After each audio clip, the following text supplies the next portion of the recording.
In the frozen wilderness of northern Montana, two strangers' lives became fatefully intertwined through a single photograph. Stranded in the deadliest blizzard to hit the region in decades, Eliza Winters clung to life with nothing but a silver locket and fading hope. Miles away, Mason Reed, a solitary wolf trapper, felt an inexplicable pull toward the mountains, unaware that his own image was clasped in the hands of a woman fighting to survive. This is the remarkable story of how a photograph connected two souls across the vast, unforgiving wilderness, and how fate sometimes writes the most unbelievable stories. Before we jump back in, tell us where you're tuning in from, and if this story touches you, make sure you're subscribed, because tomorrow I've saved something extra special for you. The northern Montana wilderness in January was not for the faint of heart. Most locals knew better than to venture deep into the Bitterroot Range during winter, especially with storm warnings blaring across every radio station and weather app. But Eliza Winters wasn't a local, at least not anymore. 32 years old, with auburn hair tucked beneath a wool beanie, Eliza drove her rented Jeep Cherokee along the winding mountain road with determination etched across her face. 6 hours earlier, she'd landed at Helena Regional Airport with nothing but a backpack containing essentials and a small silver locket hanging around her neck. The rental car agent had tried to dissuade her from heading toward the mountains. "Ma'am, there's a serious system moving in. They're saying it could be the worst in 20 years. Maybe reconsider your timing," he'd suggested, sliding the keys across the counter with evident reluctance. "I don't have that luxury," Eliza had replied, her voice level despite the anxiety churning in her stomach. "But thank you for your concern." Now, as the first heavy snowflakes began to fall against her windshield, Eliza second-guessed her stubbornness. The narrow road was already slick, and visibility was deteriorating by the minute. Her GPS had lost signal 30 minutes ago, leaving her with only the paper map spread across her passenger seat and memories nearly 15 years old. She reached up absent-mindedly to touch the silver locket at her throat, a habit formed over the past 8 months since her grandmother's death. Inside was a faded photograph of a young man with intense eyes and a half-smile, standing beside a cabin with mountains rising behind him. On the back of the photo, in her grandmother's careful handwriting, "Mason Reed, Bitterroot Valley, 1993. The secret her grandmother had revealed on her deathbed had upended everything Eliza thought she knew about herself. The revelation had sent her on this journey, driving into a blizzard to find a man who had no idea she existed. "Just a little farther," she whispered to herself, squinting at the road ahead as the snow fell harder. According to her map, the turn-off to the old logging road should be coming up soon, and from there it was another 7 miles to where the cabin might still stand. The wind picked up suddenly, howling across the landscape and rocking the Jeep. Eliza gripped the steering wheel tighter, her knuckles whitening. The temperature gauge on her dashboard was dropping rapidly, already well below freezing and still falling. The heater struggled against the intensifying cold, and Eliza's breath began to fog in front of her. She almost missed the turnoff, a narrow break in the trees, marked only by a weathered wooden post. Slowing carefully, she made the turn onto the unpaved road, which was already covered in several inches of fresh powder. The Jeep's tires slipped momentarily before finding purchase, and Eliza felt a bead of sweat form at her temple, despite the cold. 10 minutes later, the road conditions had deteriorated dramatically. The snow was falling so heavily that her windshield wipers could barely keep up, and the wind was driving white sheets across her path. Visibility had dropped to mere feet. Eliza's hands trembled slightly as she continued forward at a crawl, knowing she'd come too far to turn back now.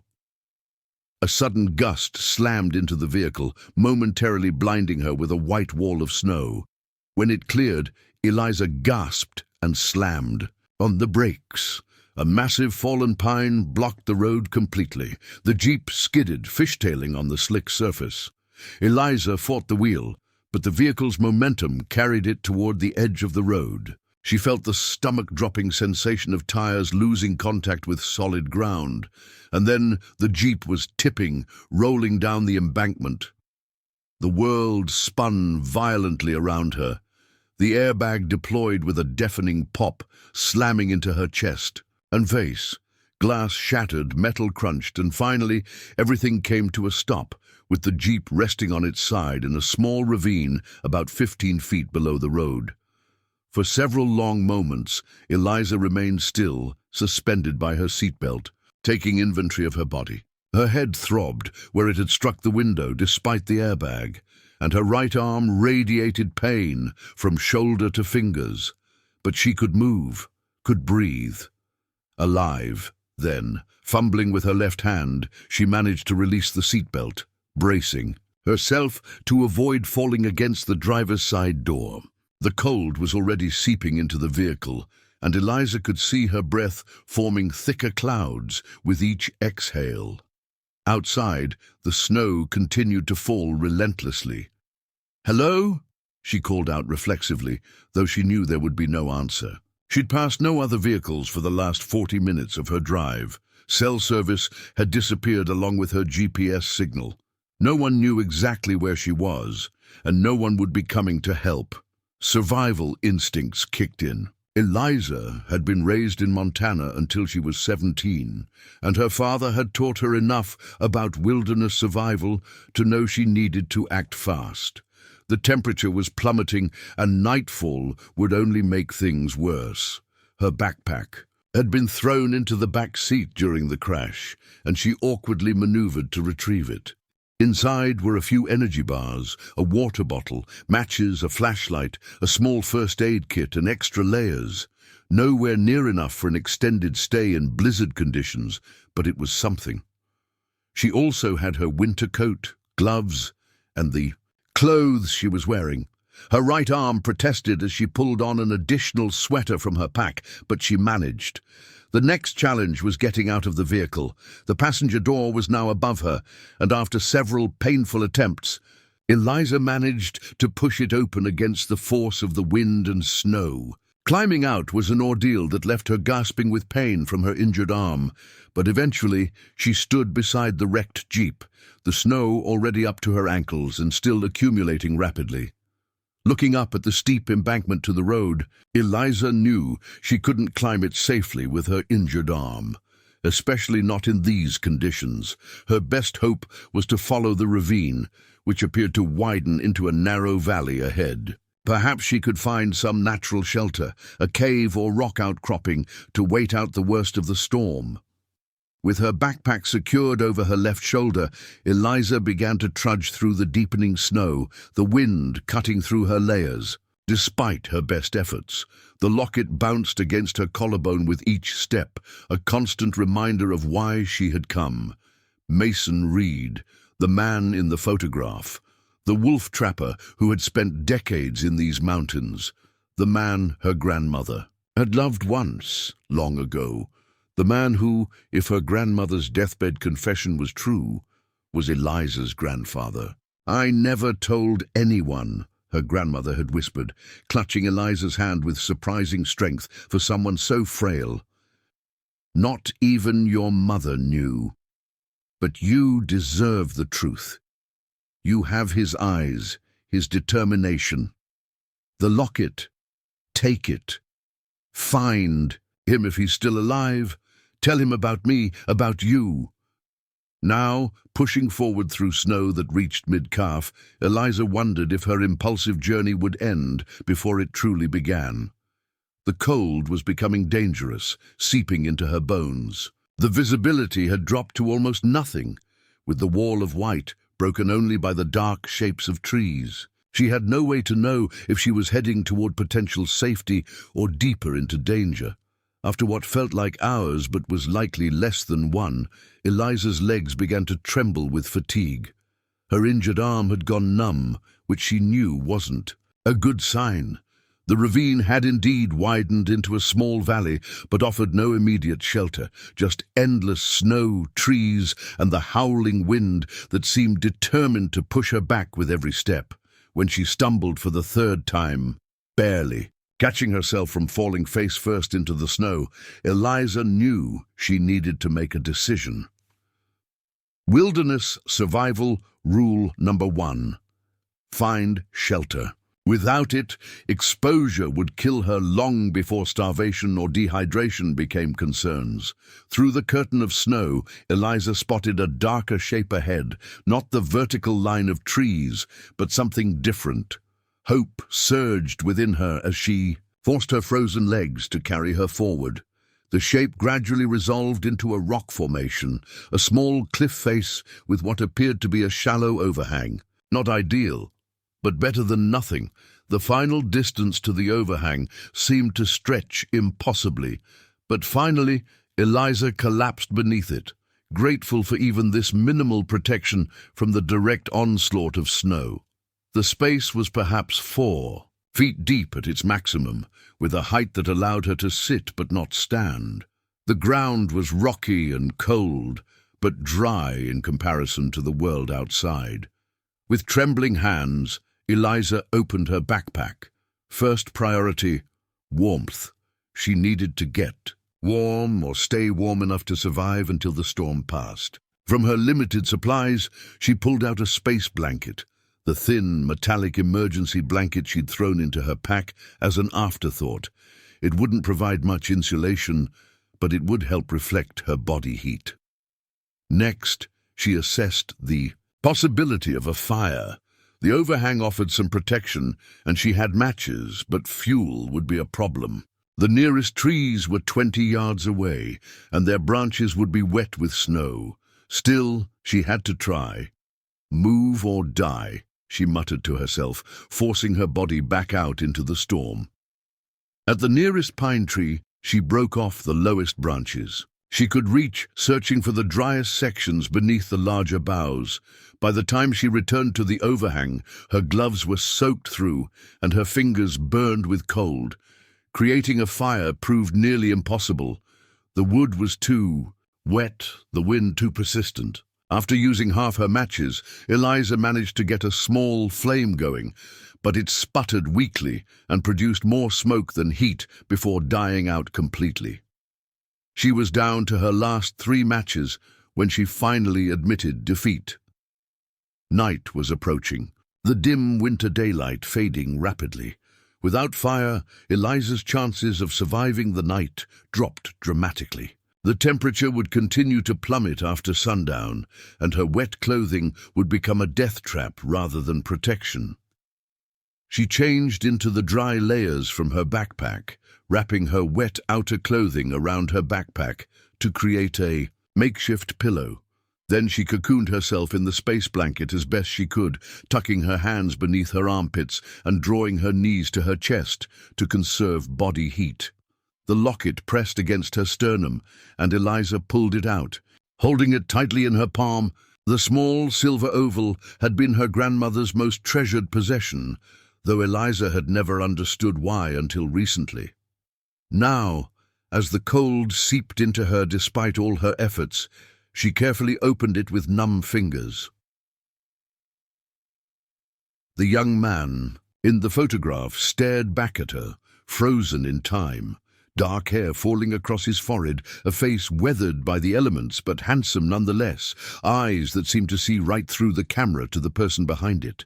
Preparing and narrating this story took us a lot of time, so if you are enjoying it, subscribe to our channel. It means a lot to us. Now back to the story. Those eyes that her grandmother had claimed Eliza inherited. In the fading light, she couldn't make out much more than his silhouette, but she knew every detail by heart after staring at it for countless hours during the past months. "I tried," she whispered to the photographer, her voice carried away by the wind. "I really tried." The storm showed no signs of abating. If anything, it seemed to be intensifying as night fell.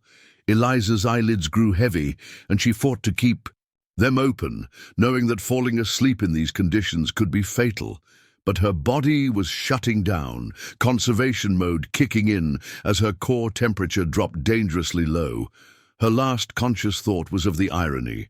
Coming all this, way to find her grandfather, only to die in the same wilderness he had made his home. The locket remained clutched in her fist as consciousness slipped away. Miles away, in a sturdy cabin built with his own hands, Mason Reed sat by his wood stove, listening to the fury of the storm outside. At 63, he'd seen many winters in these mountains, but something about this blizzard felt different. A restlessness had taken hold of him since morning, a feeling he couldn't shake, no matter how he tried to distract himself. The radio crackled with the latest update. Worst blizzard to hit the northern Bitterroot in 25 years. All residents are advised to remain indoors. Search and rescue operations are suspended until conditions improve. Mason stared into the flames of his stove, absent-mindedly running his thumb over the carved wooden wolf figurine in his hand. A habit when he was troubled. Something was pulling at him, an instinct honed by decades of survival in the wilderness. Something was wrong. His two timber wolf hybrids, Ash and Timber, suddenly raised their heads from where they'd been sleeping by the fire, ears perked forward. A moment later, they were on their feet, moving to the door with purpose, whining softly. "What is it, boys?" Mason asked, setting aside the carving and rising to his feet. The dogs rarely behaved this way without cause. They wanted out, despite the raging storm, and Mason had learned long ago to trust their instincts above all else. A decision formed in his mind, against all logic and reason. He would go out, despite the blizzard, despite the warnings. Something, or someone needed him, and Mason Reed had never been one to ignore such a call. As he pulled on his heaviest winter gear and prepared his emergency pack, he had no way of knowing that his own image was clutched in the fading grasp of a young woman who carried his blood, a woman whose life now hung by the thinnest of threads in the merciless cold of the Montana wilderness. Mason Reed moved with practiced efficiency as he prepared to venture into the blizzard. After 38 years living in these mountains, his routine for emergency expeditions was second nature. Thick wool-lined pants, 3 layers on top, his heavy beaver fur coat, insulated boots rated for -40, and his specialized trapper's gear, including a pack with survival essentials. "Easy now," he murmured to Ash and Timber as they paced, anxiously by the door, their massive paws padding silently across the wooden floor. The 2 wolf dogs were his most trusted companions, bred from a timber wolf his father had rescued decades ago and trained meticulously since they were pups. Their senses far exceeded human capability, and that's exactly what Mason needed tonight. He attached leads to their specialized harnesses, not to control them, but to maintain contact in the whiteout conditions. Then he secured his snowshoes, rifle, and emergency pack. The last item he grabbed was a heavy walking staff with a metal spike at the bottom, essential for testing ice and snow depth. "Ready to work?" he asked the animals, who responded with focused attention, their yellow eyes locked on his face. Unlike ordinary dogs, they didn't wag or bark. They simply prepared, conserving energy for the task ahead. Mason opened the cabin door, and the full force of the blizzard assaulted them. The wind howled through the trees, driving snow horizontally. Temperature was well below zero even without the wind chill.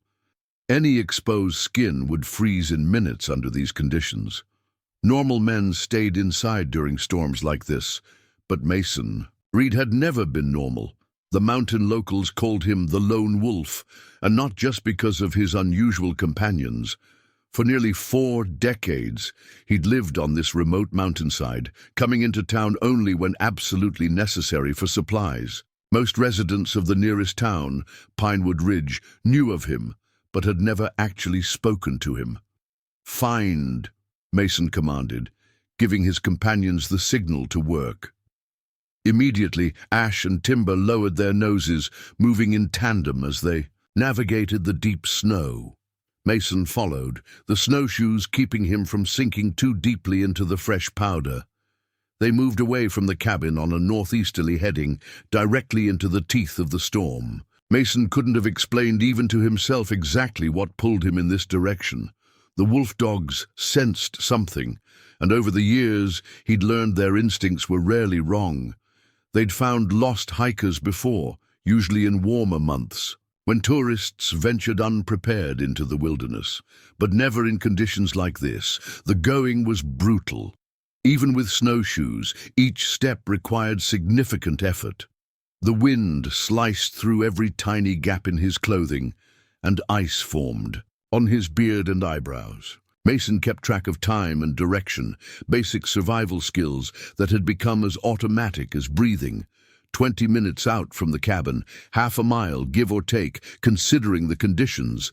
Suddenly, Ash froze, head up, testing the air. Timber followed suit a moment later. Mason stopped watching them. Their behavior had shifted from searching to alertness. They'd caught something. "What have you got?" Mason asked, his words immediately swallowed by the howling wind. Ash jerked his head, pulling on the lead, eager to move faster. Mason gave them more slack, and the animals increased their pace, changing direction slightly to follow whatever scent had caught their attention. They were heading toward the valley now, away from the main ridge path. Mason frowned. Nobody should be down there, especially not in this weather. They descended a steep slope, Mason using his staff for balance. The trees provided minimal shelter from the direct force of the wind, but the snow was deeper here, protected from the scouring effect of the gale. Every few minutes, Mason paused to get his bearings, mentally mapping their route back to the cabin. After another 15 minutes of difficult travel, they reached the bottom of a shallow ravine that opened into the small valley. The wolf dogs' behavior became more urgent, pulling harder on their leads. Whatever they sensed was close now. Mason scanned the area, but visibility was poor, perhaps 20 feet at most in the driving snow. Then he saw it, a dark shape against the white landscape, not moving. His heart sank. In these conditions, stillness usually meant death. He pushed forward, the wolf dogs now breaking trail as they approached what Mason could now make out as a human form huddled against a rock overhang. "Hello?" he called, out, though he expected no response. "Can you hear me?" The figure didn't stir. Drawing closer, Mason could see it was a woman, curled into a fetal position beneath what looked like an emergency blanket, now partially covered with drifting snow. She was small-framed, auburn hair visible beneath a snow-dusted beanie. Her face was alarmingly pale, lips tinged blue. Mason dropped to his knees beside her, pulling off his thick glove to press fingers against her neck, searching for a pulse. For several long seconds, he felt nothing, and grief washed over him, too. Late again, but then, faintly, he detected it, a thread-like pulse, sluggish but present. "Still with us," he muttered, relief flooding through him. But she wouldn't be for long without immediate intervention. Her core temperature had dropped dangerously low. Severe hypothermia had set in. Mason worked quickly. First, he needed to shield her from further exposure. He cleared snow from the overhang area, creating more space. From his pack, he pulled an emergency shelter, a small, ultralight tent designed for alpine emergencies. With practiced movements, he set it up within the overhang's protection, creating a double barrier against the elements. Next, he carefully gathered the unconscious woman. As he lifted her, something fell from her half-closed fist, a small silver object on a chain. Mason scooped it up without examining it and placed it in his pocket before carrying her into the emergency shelter. The wind dogs crowded in as well, their body heat an additional resource. Mason knew the protocol for severe hypothermia, gradual, rewarming to avoid shock. He unrolled his emergency sleeping bag, rated for extreme sub-zero temperatures, and carefully placed the woman inside. Her clothing was dangerously damp in places. Those layers would need to come off. With the efficiency of someone accustomed to emergency medical situations, Mason removed her wet outer layers, leaving only dry base layers for modesty. He then placed heat packs, activated by exposure to air near her core areas, armpits, groin, neck and chest, but not directly against her skin to avoid burning. The woman didn't stir during this process, which concerned him deeply. Next, he pulled out his emergency satellite phone, one of his few concessions to modern technology, maintained for exactly this type of situation. The signal was weak in the storm, but it connected. "Search and rescue, this is Mason Reed," he said, having to nearly shout over the wind even inside the shelter. "I found a female, approximately 30 years old, severe hypothermia, pulse present, but weak, unresponsive. Located in East Bitterroot Valley, approximately 1 mile northeast of my cabin." The response was broken, static cutting through the transmission. "Conditions too severe. No aircraft. Ground teams cannot."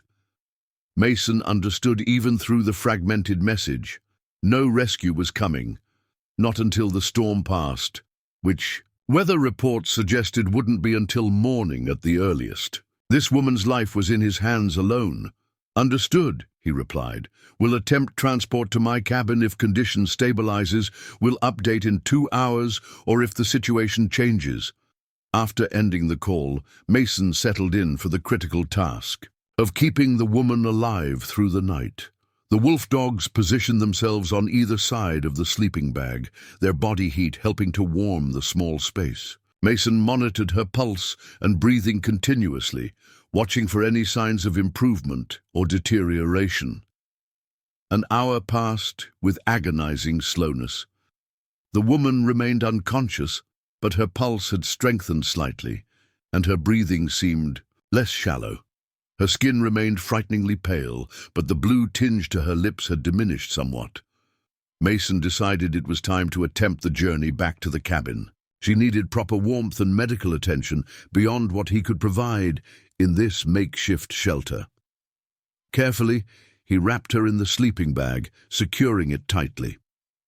He dismantled the emergency shelter and repacked his gear with one hand while keeping her close with the other.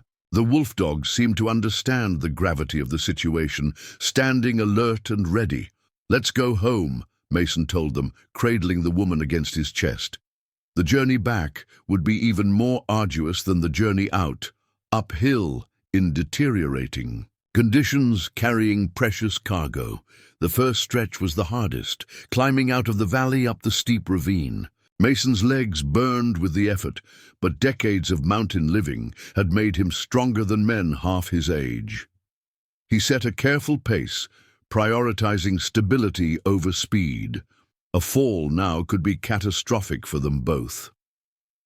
Halfway up the ravine, the woman stirred slightly in his arms, a small moan escaping her lips. Mason paused, shifting her weight to look at her face. Her eyelids fluttered but didn't open. "You're safe," he told her, though he wasn't sure she could hear him.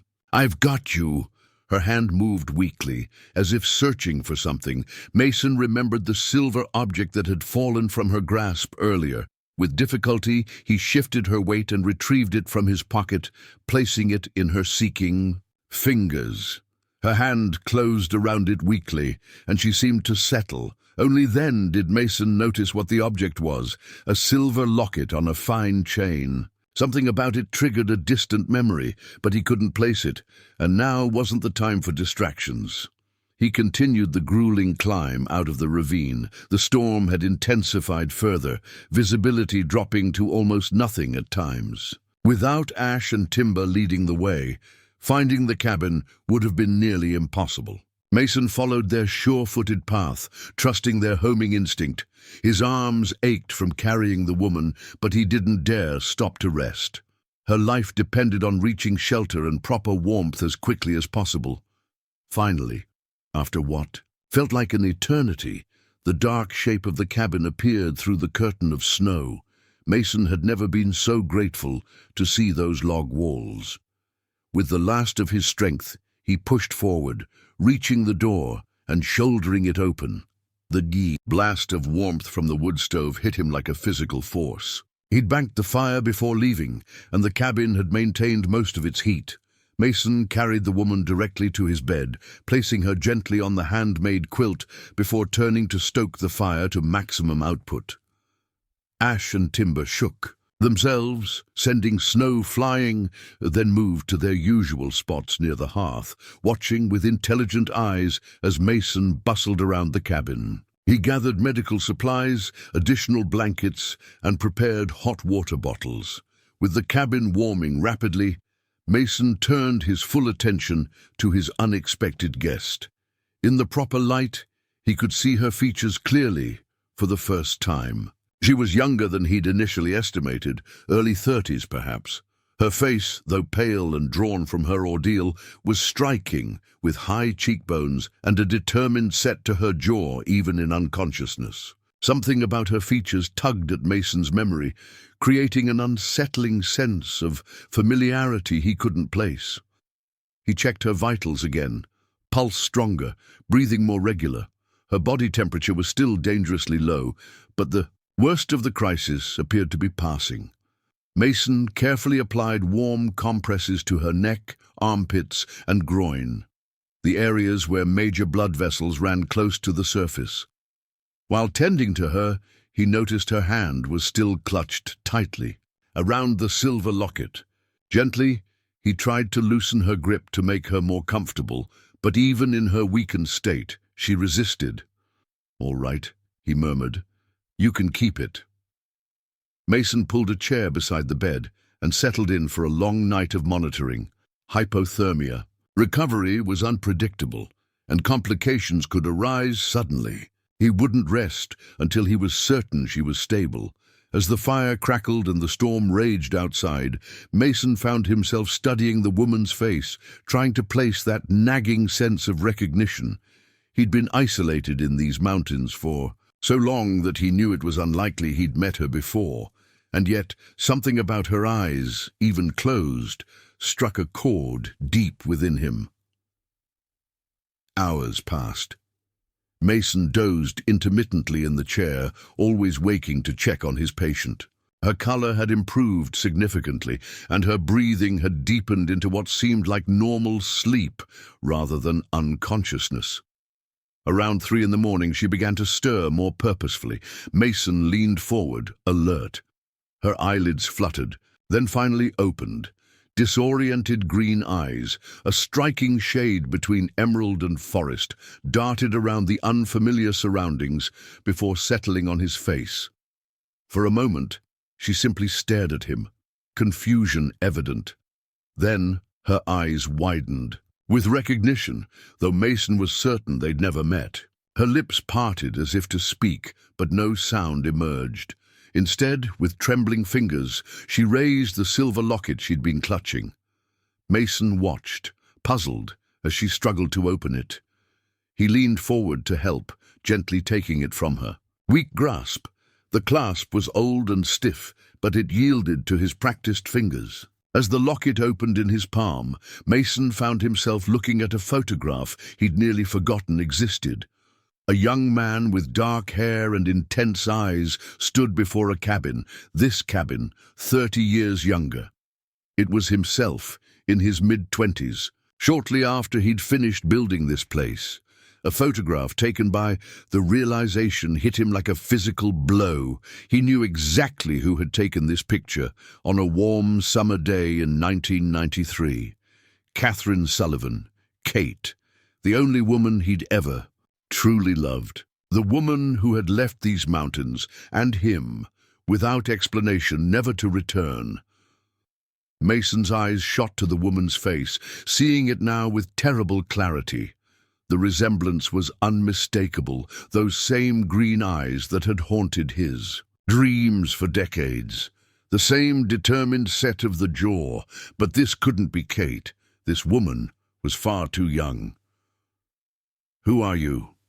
he asked, his voice barely above a whisper. The woman swallowed with difficulty, her voice emerging as a croak after her ordeal. Eliza, she managed. Eliza Winters. The surname meant nothing to him, but that did nothing to diminish the shock coursing through his system. Eliza raised a weak hand, pointing first to the photograph, then to him. "You're Mason Reed," she said, her voice gaining strength. "My grandmother was Catherine Sullivan." Mason felt the world tilt beneath him. Catherine's granddaughter. But that would mean Catherine had married, had children. "She never told anyone," Eliza continued, seeming to gather her thoughts with visible effort. "Not until she was dying. She made me promise to find you." Mason's heart thundered in his chest. "Find me for what purpose?" Eliza's gaze held his with surprising strength for someone who had been at death's door hours earlier. "Because you're my grandfather." The words hung in the air between them, impossible and world-changing. Mason felt as though he'd been struck by lightning, every certainty in his carefully constructed life suddenly thrown into chaos.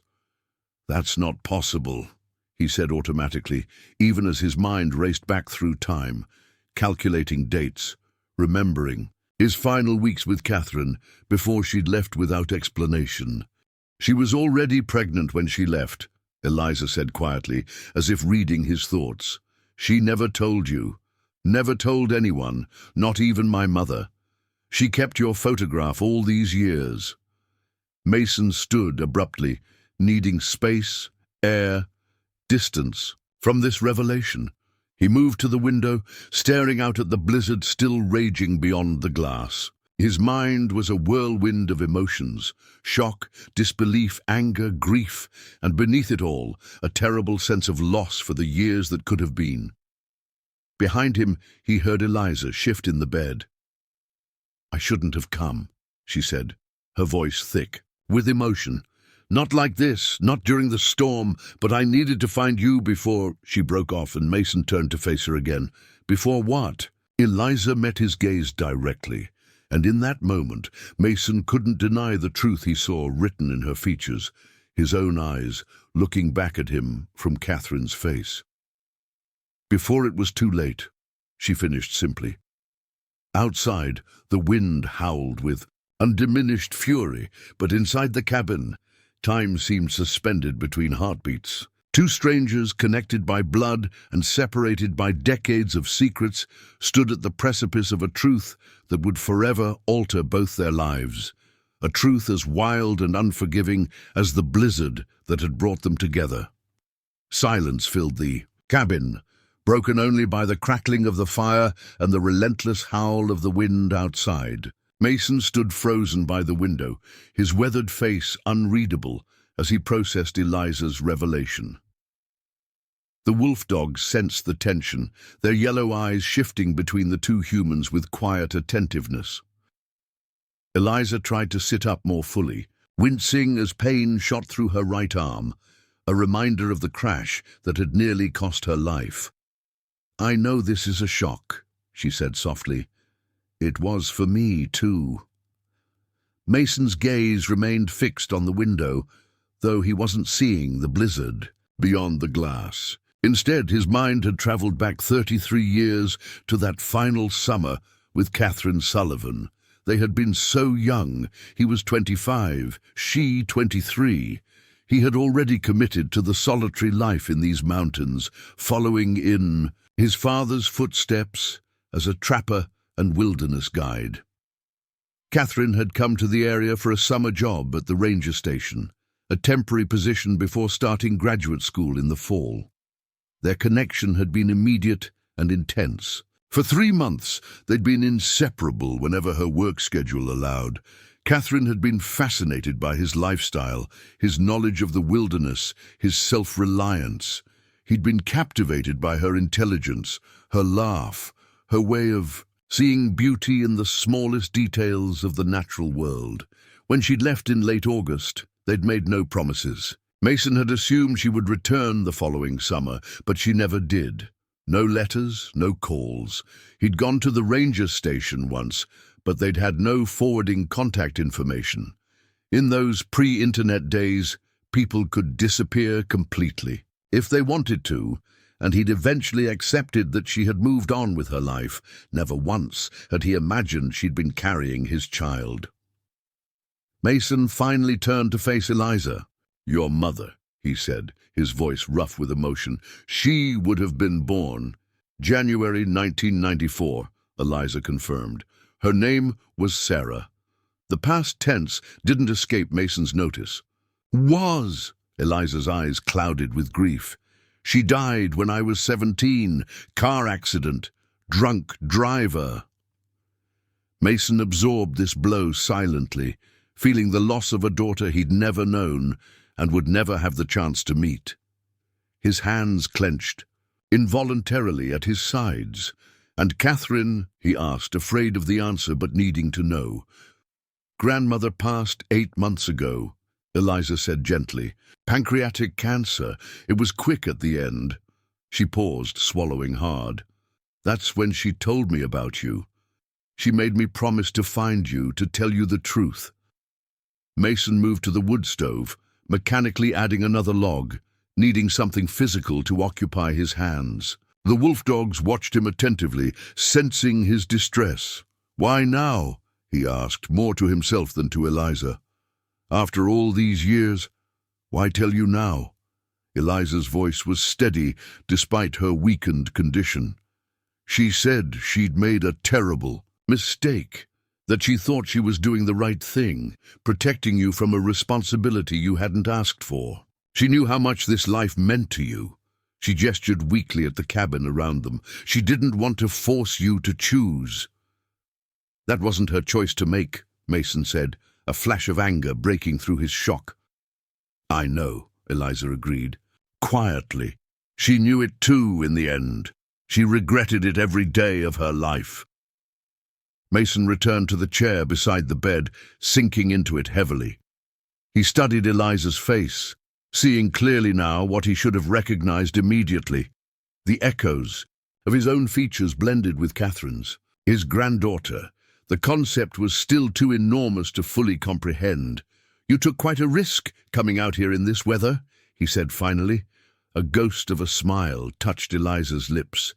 Stubbornness runs in the family, apparently.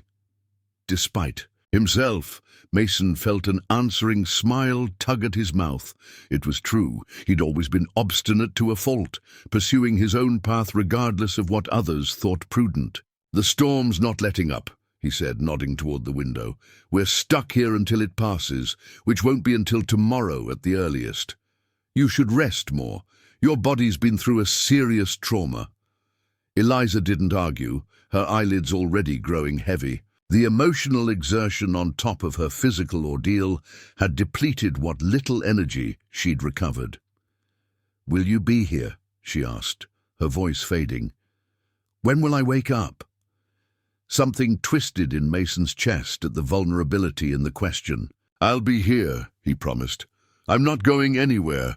As Eliza drifted back to sleep, Mason remained in the chair, watching over her. The silver locket lay open on the quilt between them, photographing a window to a past that suddenly had new meaning. Morning came with little change in the weather. The blizzard had settled into a steady, heavy snowfall, accumulating rapidly. Outside the cabin windows, Mason had dozed intermittently through the night, waking frequently to check on Eliza and maintain the fire. Around dawn, he'd made a pot of strong coffee and was sipping it thoughtfully when Eliza stirred again. She woke more coherently this time, grimacing as she tested her injured arm. "Good morning," she said, her voice stronger than it had been the night before. "Morning," Mason replied, setting down his coffee mug. "How are you feeling?" "Like I rolled down a mountain in a jeep and nearly froze to death," she said dryly. "But better than I have any right to be, thanks to you." Mason nodded toward the window. "The storm's still bad, but I've radioed that you're safe. When it clears, we can get you proper medical attention for that arm." "It's not broken," Eliza said with the certainty of someone who'd experienced broken bones before. "Just badly bruised, maybe sprained." Mason rose and moved to a cabinet, retrieving a first aid kit far more comprehensive than the typical household variety. "Let me have a look anyway." With gentle efficiency that belied his rugged appearance, Mason examined her injured arm, confirming her assessment. He wrapped it in a proper support bandage and provided painkillers from his medical supplies. "You're well prepared," Eliza observed, looking around the cabin with new awareness. "When you live this far from help, you learn to handle most situations yourself," Mason replied. He paused, then asked, "Are you hungry? I can make breakfast." Eliza nodded gratefully. "Starving, actually." Mason set about preparing a hearty meal. Sourdough, pancakes from his own starter, strips of venison bacon, and strong black tea with honey. He worked with practiced movements in the small kitchen area, aware of Eliza's eyes following him. "How long have you lived here?" she asked as he cooked. "Built this place in the summer of '91, Mason answered. "Been here ever since, except for supply runs to town every few months." "Alone." Mason glanced at the wolf dogs, who had settled near Eliza's bed. "Not entirely." He brought the food to her on a tray, helping her sit up against the pillows before taking his own plate to the chair beside the bed. They ate in silence for several minutes, the simple act of sharing a meal creating a tentative bridge across the decades of separation. "Why did you come looking for me?" Mason asked finally, setting his empty plate aside. "Beyond fulfilling a promise to Catherine." Eliza met his gaze directly. "Because you're the only family I have left.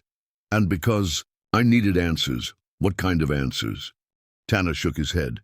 "Just me and dispatch. I came myself because of our history. Figured you'd want this handled quietly." Mason nodded, grateful for the sheriff's discretion. They'd known each other for 15 years, ever since Tanner had. There'd been a rookie deputy who'd gotten lost in the mountains during a search operation. Mason had found him half frozen and guided him to safety. There had been mutual respect between them ever since. "What do they want with her?" Mason asked. "Don't know the details," Tanner admitted, "but the agent who put out the alert is on his way to Pinewood Ridge. He'll be there by morning, road conditions permitting." Mason processed this information, instinctively wary of federal involvement.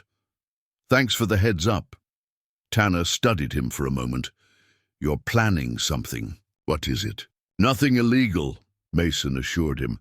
"Just need time to figure things out." The sheriff sighed. "I didn't see you today. Couldn't make it through the snow. Radio communication was spotty. Understood?" Mason nodded, grateful for the reprieve. "Understood."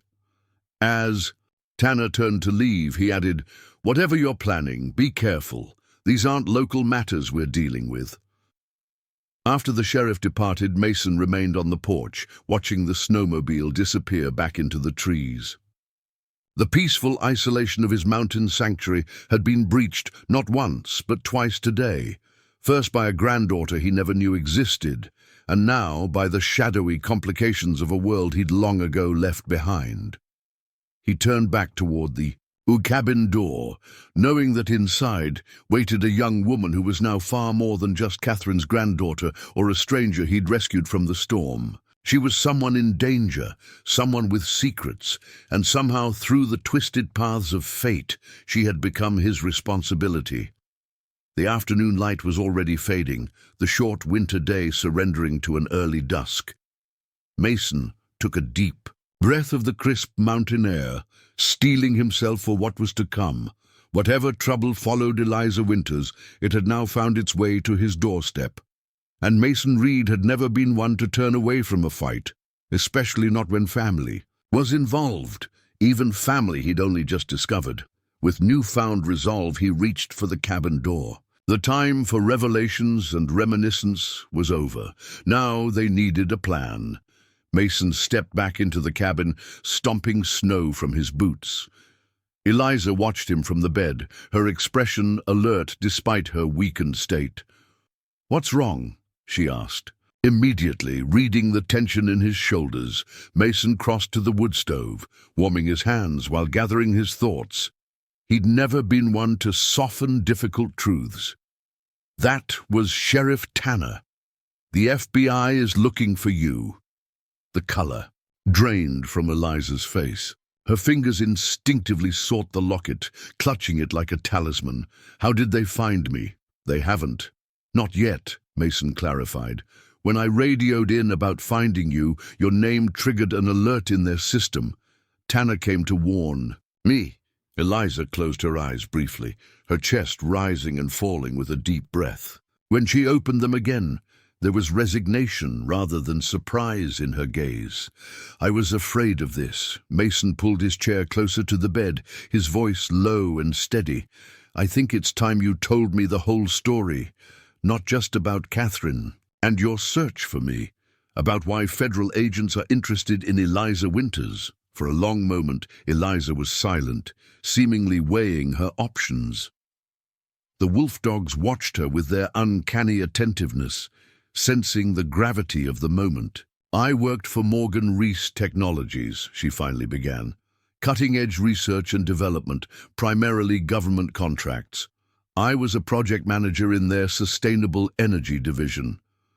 Mason listened without interruption as she continued, explaining how she'd discovered irregularities in the company's testing data for a new power cell technology, manipulated results that masked critical safety flaws. The technology wasn't ready, but the company was pushing to fast-track it for military applications, Eliza explained. When I raised concerns internally, I was shut down. When I pushed harder, I was transferred to an unrelated division. When I wouldn't let it go, she trailed off, her expression hardening. They came after you, Mason finished for her. Eliza nodded. At first it was subtle. Security escorts in the building, random audits of my work. Then my apartment was broken into nothing taken, just disturbed, a warning. She shifted against the pillows, wincing as the movement jarred her injured arm. When grandmother died and left me the locket, it felt like a sign. I could disappear for a while, claiming personal leave to handle her estate and use the time to find you. 2 birds, 1 stone. But they followed you, Mason surmised. I thought I'd been careful, Eliza admitted. Changed vehicles 3 times, paid cash, used back roads. But yes, I believe someone followed me. The crash. She stopped, her brow furrowing. I saw headlights behind me on that mountain road. They were gaining fast, despite the conditions. Then they were gone, and moments later, I encountered that fallen tree. Mason's jaw tightened. What he'd assumed was an unfortunate accident now appeared to be attempted murder, disguised as a tragic mishap in a blizzard. Someone had run Eliza off the road and left her to die. The sheriff said the FBI wants you in protective custody, he told her. An agent is arriving in Pinewood Ridge tomorrow. That depends on which branch of the FBI, Eliza said carefully. And which agent? Mason caught her meaning immediately. In the shadowy intersections of government and powerful private interests, badges didn't always guarantee allegiance to justice. He'd been away from civilization for decades, but he wasn't naive. You don't trust them, he stated. I don't know who to trust, Eliza corrected. Morgan Reese has deep government connections. Military contracts worth billions. They could have people anywhere. Mason rose, moving to a window where he could scan the area surrounding the cabin, more from habit than immediate concern. The snow had stopped falling, but heavy clouds lingered, promising more before the system cleared. Drifts had piled high. Around the cabin, some nearly reaching the windowsills. We have until tomorrow morning at the earliest, he said, calculating. The main roads might be partially cleared by then, but the access road to my property won't be touched. Only snowmobiles or sleds could make it through right now. What are you thinking? Eliza asked. Mason turned to face her. Sheriff Tanner gave us a head start. As far as the FBI knows, you haven't been found yet. We can use that. A spark of hope lit Eliza's eyes. To do what? to get you somewhere safe until we figure out who to trust." Mason moved to a trunk at the foot of his bed and opened it, revealing neatly organized survival gear. "But first, we need evidence, something concrete, that proves what Morgan Reese is doing." Eliza's expression shifted to one of uncertainty. "I tried that. Any digital files I had were on my laptop, which is probably buried in the snow with my Jeep, if it wasn't destroyed in the crash." Mason paused in his inventory of supplies. "Where exactly did you go off the road?" "About 10 miles back, just after turning onto the logging road. There's a sharp bend with a ravine on the right side. That's where I went over." Mason nodded, his mind working through calculations of time, distance, and risk. If the Jeep's there, there's a chance the laptop survived. Electronic devices can endure more than people think, especially in the cold. "You want to go back for it," Eliza realized, alarm crossing her features. "In this weather, it's too dangerous." "Not if you know the terrain," Mason countered. "And not if you have the right equipment." He gestured to the organized gear in the trunk. "I know these mountains better than anyone, and we have advantages they don't." He glanced meaningfully at Ash and Timber, who had risen at the shift in energy within the cabin. The wolf dogs were more than companions. They were extensions of Mason's senses in the wilderness, capable of detecting approaching humans long before they came within visual range. "You're not in any condition to travel," Mason continued, eyeing Eliza's injured arm and still recovering state. "But that works to our advantage. Anyone searching will expect us both to be here." Understanding dawned in Eliza's eyes. "A diversion." Mason nodded. "Exactly. I'll retrieve the laptop while you remain here as the visible target. If anyone approaches while I'm gone, Timber will stay with you. His alarm will give you time to use this." He reached above the fireplace, removing an old but well-maintained lever-action rifle from wall mounts. Eliza eyed the weapon with a mixture of respect and hesitation. "I haven't fired a gun since I was a teenager. Dad used to take me target shooting sometimes." "It's simple," Mason said, checking the action before placing it within her reach. "Lever down, lever up, squeeze. 7 rounds, all loaded. But it's just a precaution. Timber will warn you long before anyone gets close enough to be a threat." He continued preparations with methodical efficiency, gathering essential gear into a specialized pack designed for winter travel. Additional layers, emergency supplies, tools for extracting items from the crashed vehicle, and a small but powerful hatchet that could serve as both tool and weapon if necessary. "What if you run into whoever followed me?" Eliza asked, watching him work. "You'd be outnumbered." A grim smile flickered across Mason's weathered face. "City people in the wilderness aren't in their element. I am." He selected a hunting knife, with a 10-inch blade, securing it to his belt. "Besides, they'll be looking for a direct approach along the roads. I'll be taking paths they won't expect." As darkness fell, Mason finalized his preparations. He'd fixed a hearty meal for them, both, knowing Eliza needed to rebuild her strength, and he would need the energy for the journey ahead. They ate mostly in silence, the gravity of the situation weighing on them. "I still don't understand why you're doing this," Eliza said finally, setting aside her empty bowl. "You only just learned of my existence. You don't owe me this kind of risk." Mason's hands stilled as he packed the last of his supplies. Without looking up, he said quietly, "I wasn't there for Catherine, or for your mother." He secured the pack with a final adjustment of the straps. "But I'm here now, and your family." The simple declaration hung in the air between them, powerful in its unembellished honesty. Mason had lived a solitary life, by choice, but that didn't mean he didn't understand the obligations of blood. "I'll leave before dawn," he continued, all business again.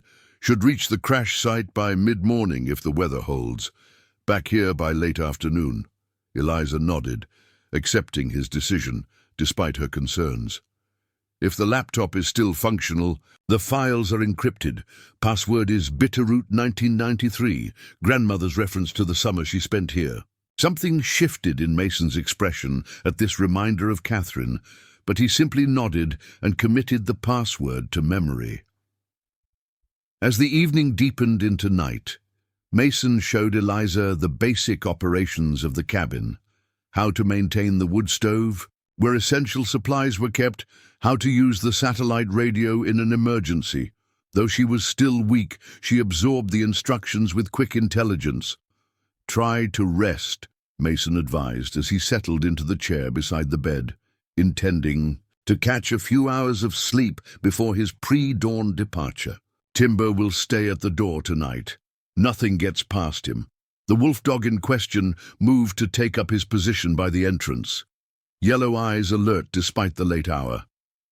His companion, Ash, would accompany Mason on tomorrow's mission. "What if they come before you get back?" Eliza asked quietly, the unspoken fear finally finding voice. Mason met her gaze steadily. "Then you buy time. Radio Sheriff Tanner directly on the emergency channel. He'll come. And remember, these mountains have kept me safe for decades. They'll do the same for you." With those words of reassurance, he dimmed the oil lamp, plunging the cabin into darkness broken only by the orange glow from the wood stove's vents. Outside, the wind had died down, leaving an eerie silence in its wake, the deep quiet of a wilderness blanketed in fresh snow. Morning arrived with steel-gray skies and temperatures well below freezing. Mason rose silently in the pre-dawn darkness, moving with practiced quiet to avoid waking Eliza. He donned his winter gear methodically, layers designed to manage moisture and maintain core temperature in the harsh conditions. Ash watched attentively as Mason performed his final equipment. Check. The wolf dog would serve as both companion and protector on the journey, his senses far keener than any human's for detecting potential threats. Before departing, Mason left a note beside Eliza's bed with additional instructions and reminders. Then, with a final glance at his sleeping granddaughter, he slipped out of the cabin with Ash at his heels. The world outside was transformed. The storm had deposited over 3 feet of fresh powder, creating an alien landscape of smooth contours and deep shadows in the dim pre-dawn light. Mason strapped on specialized backcountry skis, wider and shorter than traditional cross-country equipment, designed for navigating unpacked snow. With Ash breaking trail ahead, Mason set out, his breath forming dense clouds in the frigid air. He traveled light but prepared, every item in his pack serving multiple essential functions. The route he'd chosen would take him along ridgelines, where the wind had scoured away some of the deeper snow, making travel more efficient. As the sun crested the eastern mountains, casting long blue shadows across the pristine landscape, Mason paused to check his bearings. The crashed jeep should be approximately 4 miles ahead, down in the ravine alongside the logging road. From his current position on the ridge, he could see sections of the road below, still completely impassable to conventional vehicles. Just as he was about to continue, Ash froze, head raised and ears pricked forward. Mason immediately dropped to a crouch, scanning the terrain below. The wolf dog's posture wasn't one of alarm, but of focused attention. Following Ash's gaze, Mason spotted what had caught the animal's notice: movement along the logging road to the west. He removed compact binoculars from his jacket pocket and focused on the area, 2 snowmobiles moving slowly eastward toward the cabin. The riders wore dark winter gear, their faces obscured by helmets and masks. Nothing identifying, but everything about their careful pace and alertness suggested they weren't local search and rescue. Mason's jaw tightened. They'd arrived sooner than expected, likely having traveled through the night once the snowfall diminished. Sheriff Tanner's warning had given them precious hours, but not as many as he'd hoped. His first instinct was to turn back, to protect Eliza. But tactical assessment overrode emotion. The intruders were still at least an hour from reaching the cabin. moving cautiously to avoid detection. If he abandoned his mission now, they'd lose their only chance at obtaining evidence that might keep Eliza safe in the long term. And Timber was with her. The wolf dog would give ample warning before any threat reached the cabin doors. Decision made, Mason continued eastward along the ridge, increasing his pace. The snowmobiles would need to follow the winding road. His more direct route across country would allow him to complete his mission and potentially return before they discovered Eliza's presence. An hour later, Mason reached the area where Eliza had described going off the road. From his vantage point, above, he could see the damaged section of guardrail where the jeep had broken through and the disturbed snow pattern of its violent descent into the ravine below. With careful, controlled movements, Mason navigated the steep slope using trees and rock outcroppings as anchors where possible. Ash bounded alongside him, instinctively finding the safest path through the treacherous terrain. At the bottom of the ravine, the jeep lay half buried in snow, resting on its side just as Eliza had described. Mason approached cautiously, alert for any signs of instability. The vehicle appeared to have been partially uncovered at some point, evidence that whoever had followed Eliza had checked to confirm her fate. But they'd been interrupted or satisfied by what they saw, as they hadn't. Completely excavated the wreck, Mason cleared snow from the passenger side door, now facing upward, and carefully pulled it open. The interior was a chaos of deployed airbags, scattered items, and broken glass, all dusted with snow that had blown in through shattered windows. He worked methodically, searching the cabin for Eliza's laptop. He found it wedged beneath the front passenger seat, a slim silver device in a protective case. Remarkably, it appeared intact, though whether it would function after exposure to the elements remained to be seen. Mason secured it in his pack and continued searching, gathering anything else that might be useful. Eliza's phone, her full backpack with additional clothing and supplies, and a small external hard drive found in a hidden compartment beneath. The jeep's rear carpet. As he worked, Ash suddenly tensed, a low growl rumbling in his throat. Mason immediately stopped listening. In the distance, perhaps a mile away, he could hear the faint buzz of snowmobile engines growing louder. They were coming this way. Mason quickly finished his salvage operation, securing the items in his pack before retreating from the jeep. He needed to leave the ravine immediately. It was a natural trap with limited escape routes. But climbing back up the steep slope would leave him exposed and vulnerable during the ascent. Instead, he chose to follow the ravine eastward, away from the approaching engines. The narrow gully would provide cover while leading toward a broader valley that offered multiple exit routes to higher ground. With Ash leading the way, Mason moved swiftly through the knee-deep snow, staying close to the ravine wall where overhanging vegetation provided additional concealment from above. The sound of engines grew louder, then stopped. They'd reached the point where the jeep had gone over the edge. Mason continued forward, putting distance between himself and the crash site while remaining invisible from the road above.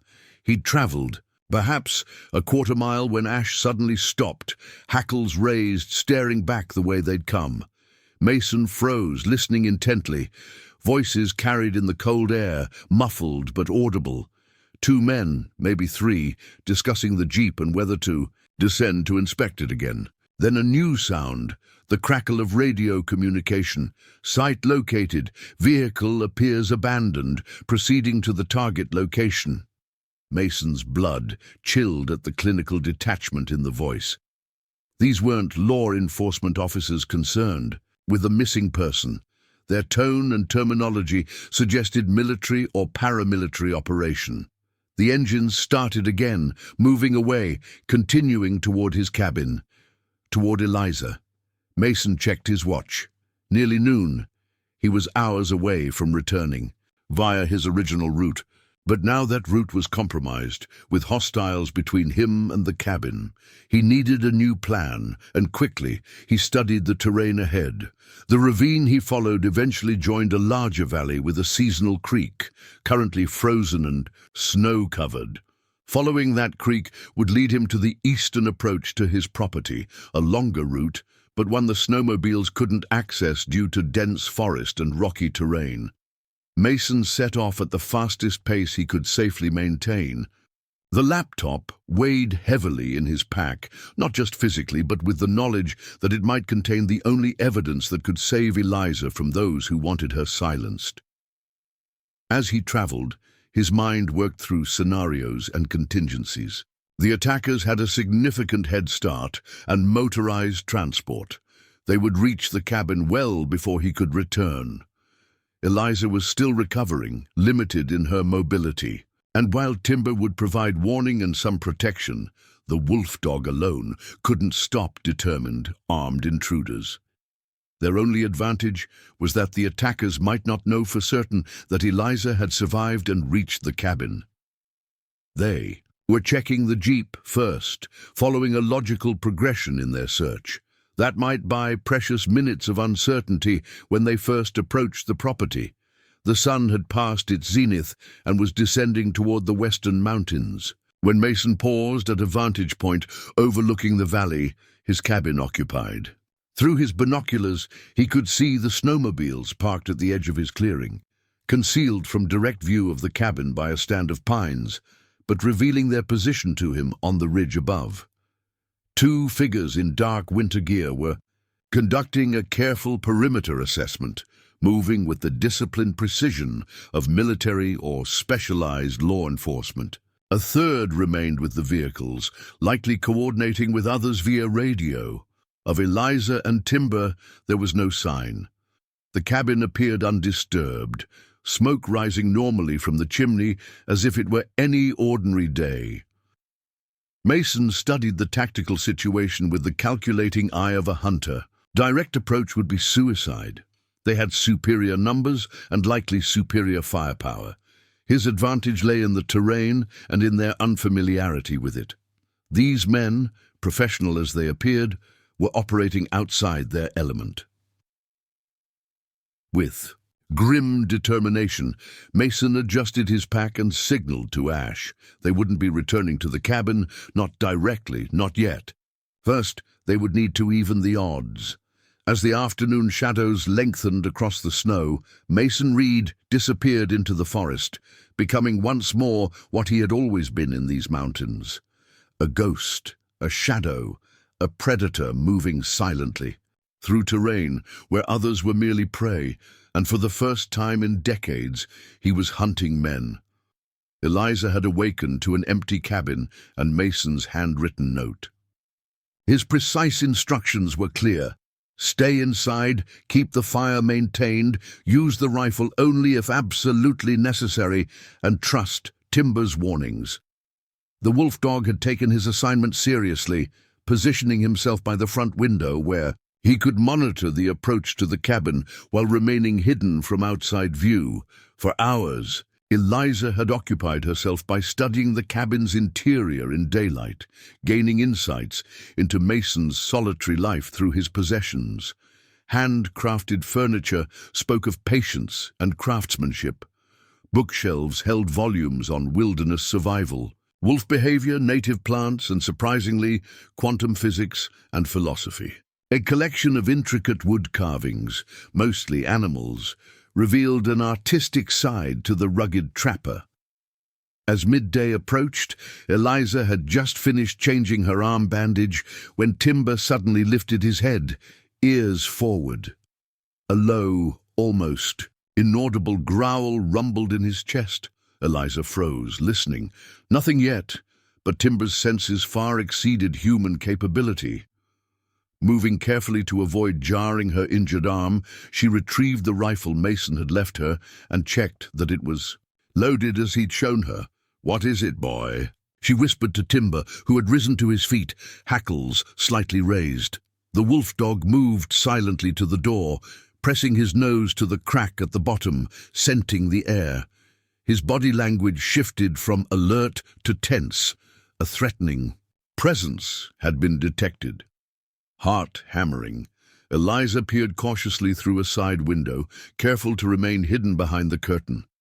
At first, she saw nothing in the snow-covered clearing before the cabin. Then a movement caught her eye, a dark figure slipping between trees at the perimeter, approximately 100 yards out. A second figure appeared briefly before vanishing. Behind a stand of pines, they had found her. Timber's growl deepened, though still barely audible, a warning meant for her alone.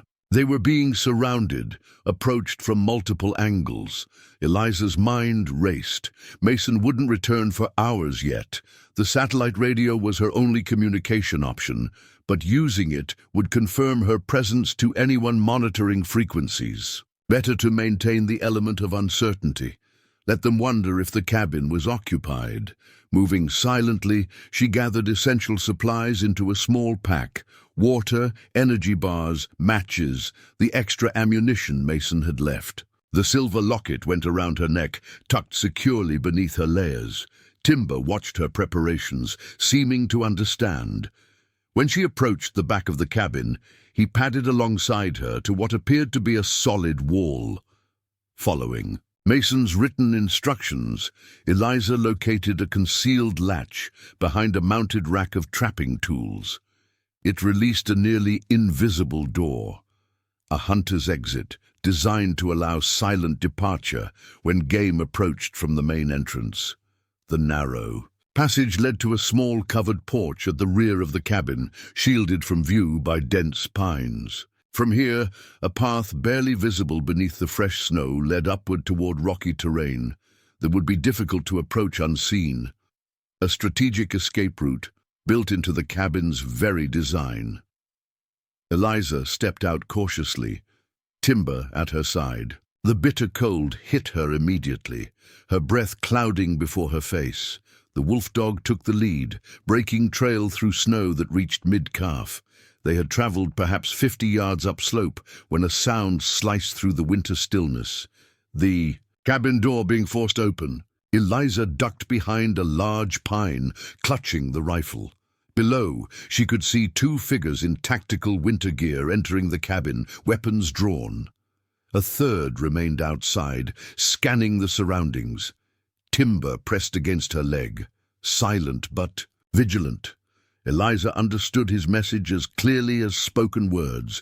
Keep moving, quietly, now.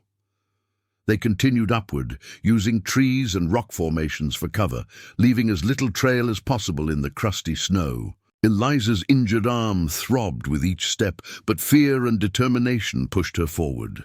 Mason's note had mentioned a fallback position, a natural cave in the ridgeline above the cabin, stocked with emergency supplies. If she could reach it, she might have a defensible position until Mason returned. Behind them, a shout echoed through the trees. They discovered the rear exit. The hunt was on. Miles away, Mason Reed moved like a shadow through terrain he knew intimately. Having observed the three intruders from his ridge vantage point, he had formulated his strategy: direct confrontation against superior numbers, and firepower would be suicide. Instead, he would use the environment itself as a weapon. He left Ash at a concealed position overlooking the approach to his property, with a specific command that the wolf dog understood from years of training: watch and warn, but remain hidden. Then Mason circled wide around his cabin, moving through dense forest where snowmobiles couldn't follow. His first target was the vehicles themselves. Reaching the snowmobiles unseen, he worked with swift efficiency. A few strategic adjustments to the engines, untraceable once discovered, would ensure they wouldn't start when needed.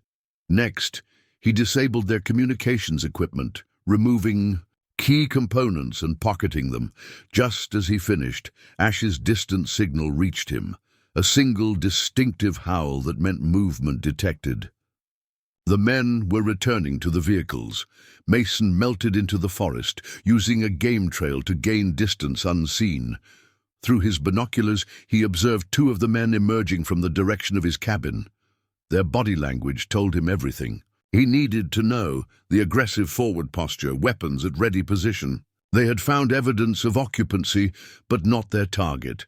The third man spoke into a radio, received no response, then checked the equipment. His frustrated gestures confirmed Mason's sabotage had been effective. After a brief discussion, 2 of the men mounted the snowmobiles, while the third disappeared back toward the cabin, likely to continue the search there. When the engines failed to start, the men's disciplined demeanor cracked slightly. One kicked his machine in frustration before both began basic troubleshooting. Mason knew they'd find nothing obviously wrong. His sabotage had been too subtle for quick field repair. This development bought precious time, but also created a new problem. With their transportation disabled, the men would be forced to remain in the area longer. They would become more desperate, more dangerous. Mason signaled Ash to join him, and together they worked their way through the forest toward the rear of his property. If Eliza had followed his instructions, she would have used the hunter's exit and headed for the ridge cave. He needed to find her before the intruders did. Halfway up the slope, Ash suddenly froze, nose to the ground. Mason knelt beside him, examining what had caught the wolf dog's attention. Faint impressions in the snow, partially filled by recent wind drift, but still discernible to experienced eyes. 2 sets of tracks, human and canine. Eliza and Timber had passed this way, perhaps an hour earlier. Mason felt a surge of pride. Despite her injured state and urban background, his granddaughter had the survival instincts of her bloodline. She had evaded immediate capture and was following his contingency plan.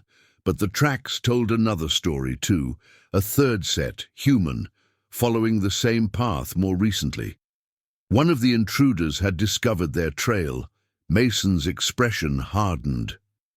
The hunter had become prey, unaware that a more dangerous predator now tracked him from behind. Eliza's breath came in ragged gasps as she pushed herself up the increasingly steep terrain. The ridge cave should be close now, if she'd followed Mason's directions correctly. Her injured arm had become a liability, nearly useless except as a counterbalance.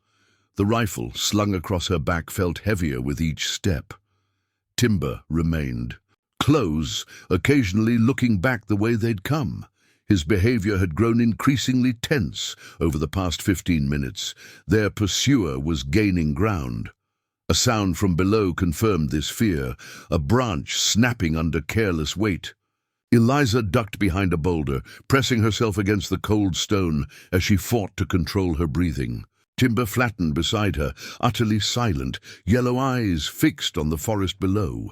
Through gaps in the trees, she caught glimpses of a figure ascending the same path they'd taken. Male, average height, moving with military precision despite the difficult terrain. The winter gear obscured his features, but the tactical nature of his equipment and his methodical movement pattern suggested professional training.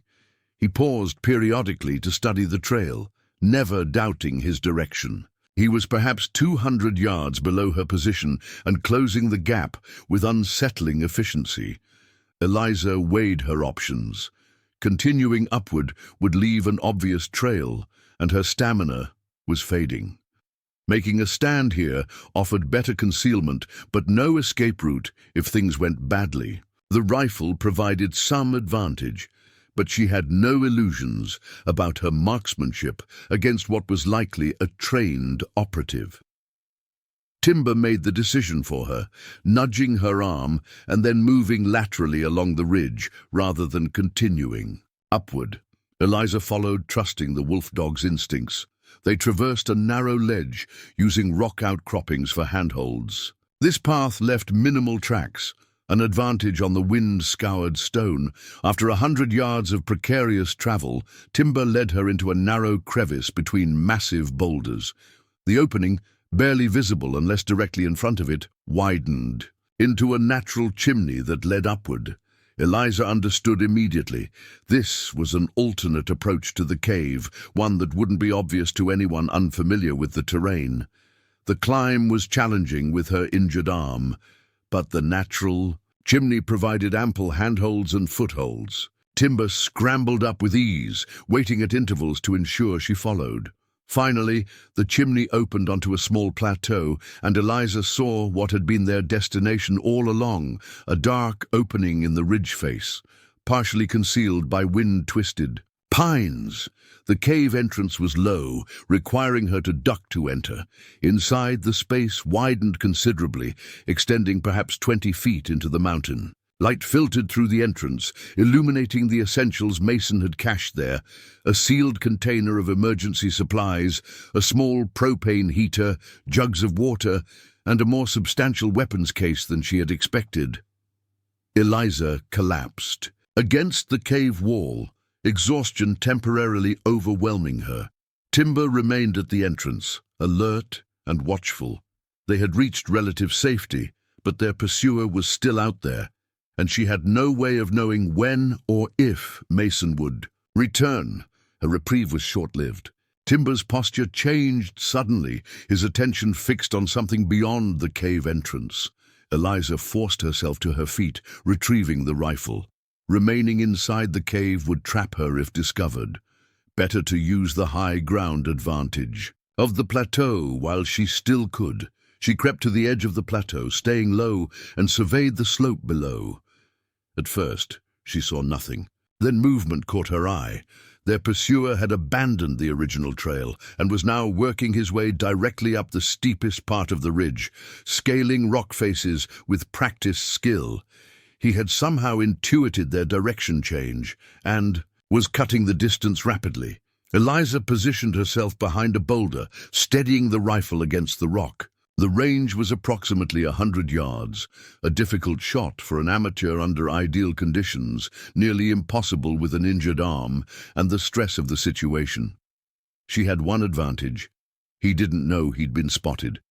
His focus was on his climb, not on potential threats from above. Eliza lined up the shot as best she could, aiming for the center mass as her father had taught her years ago. Her finger tensed on the trigger, but hesitation stayed the final pressure. Taking a human life, even in self-defense, was a threshold she wasn't certain she could cross. In that moment of uncertainty, the decision was taken from her. A shadow detached itself from the forest edge below, moving with such speed and purpose that Eliza barely registered what was happening. The pursuer sensed the threat too late. He turned, reaching for his sidearm, but was driven backward by the impact of a large, dark form. Mason Reed had entered the equation. Mason had tracked the intruder for nearly a mile, always staying just far enough behind to remain undetected. When the man changed course, beginning a direct ascent up the ridge face, Mason recognized the tactical shift immediately. The hunter had spotted a sign of his quarry. That meant Eliza was somewhere above, likely near or in the ridge cave, and this operative was closing in rapidly. Mason made his decision. Stealth had served its purpose. Now speed was essential. Shedding his pack to increase mobility, he kept only his hunting knife and a length of high-strength cord. Using a parallel approach, he gained ground rapidly, his lifetime in these mountains evident in every sure-footed step. When he burst from the tree line, the intruder was mid-climb, perhaps 75 yards up the ridge. Mason covered the intervening ground in a controlled rush, timing his approach to coincide with the man's focus on a difficult section of the ascent. The operative sensed the attack too late. He'd just secured a handhold when Mason struck, driving into him with controlled force, targeting specific pressure points that temporarily paralyzed the right arm and disrupted balance. Years of taking down wounded predators had taught Mason precisely how to neutralize a larger opponent's advantages. They tumbled together down a short scree slope, Mason absorbing the impact with practiced rolls while maintaining his grip on his opponent. When they came to rest against a boulder, Mason had already established position dominance, pinning the man with a knee across the throat. Not enough pressure to cause permanent damage, but sufficient to demonstrate complete control. Federal agent, the man gasped, reaching for identification with his left hand. You're interfering with— Save it, Mason interrupted, increasing knee pressure slightly. Federal agents don't run people off roads in blizzards and leave them to die. With practiced efficiency, he used the cord to secure the man's wrists, then methodically disarmed him. A primary sidearm, a backup ankle weapon, 2 knives, and a garrote wire concealed in what appeared to be an ordinary watch band. Only, after the man was fully restrained, did Mason search his pockets, retrieving identification and communications devices. The ID showed FBI credentials for one Thomas Mercer, special agent. It looked authentic, but Mason had limited means to verify it in the field. Who sent you? Mason demanded, keeping his voice low. Mercer maintained operational discipline, offering only name, rank, and agency, the standard response of legitimate personnel when compromised. Mason wasn't convinced. He'd spent enough time around genuine federal wildlife agents to recognize the subtle distinctions in training and demeanor. The woman, Mason pressed. What's your interest in her? Protective custody, Mercer responded. She's a witness in an ongoing federal investigation. We're here to ensure her safety by tracking her through a blizzard and saying nothing when she went off the road. Mason's tone remained conversational, but his grip on the hunting knife tightened perceptibly. Try again. Before Mercer could respond, movement from above caught Mason's attention. Timber was descending the ridge, with Eliza following more cautiously behind. The wolf dog reached them first, circling the restrained man with obvious aggression before positioning himself at Mason's side. Are you hurt? Mason called to Eliza, not taking his eyes off his prisoner. I'm okay, she replied, making her way carefully down the slope, rifle still in hand. Who is he? Claims to be FBI, Mason answered. Sent to protect you, apparently. Eliza's expression hardened as she approached. Let me see his ID. Mason handed her the credentials, which she examined carefully. This looks real, she admitted, but that doesn't mean his intentions are. Morgan Reese has connections throughout federal agencies. Mercer looked between them, his professional demeanor cracking slightly. You're making a serious mistake. There are 2 more agents nearby. When I don't report in, they'll call for backup. No, they won't, Mason said calmly. Their comms are disabled, as are their vehicles. They're just as isolated as we are for the moment. For the first time, uncertainty flickered across Mercer's face. You know who I am, Eliza said, crouching to meet the agent's eyes. Why don't you tell us who you really work for? The actual FBI or Morgan Reese's security division? I don't know what you're talking about, Mercer maintained.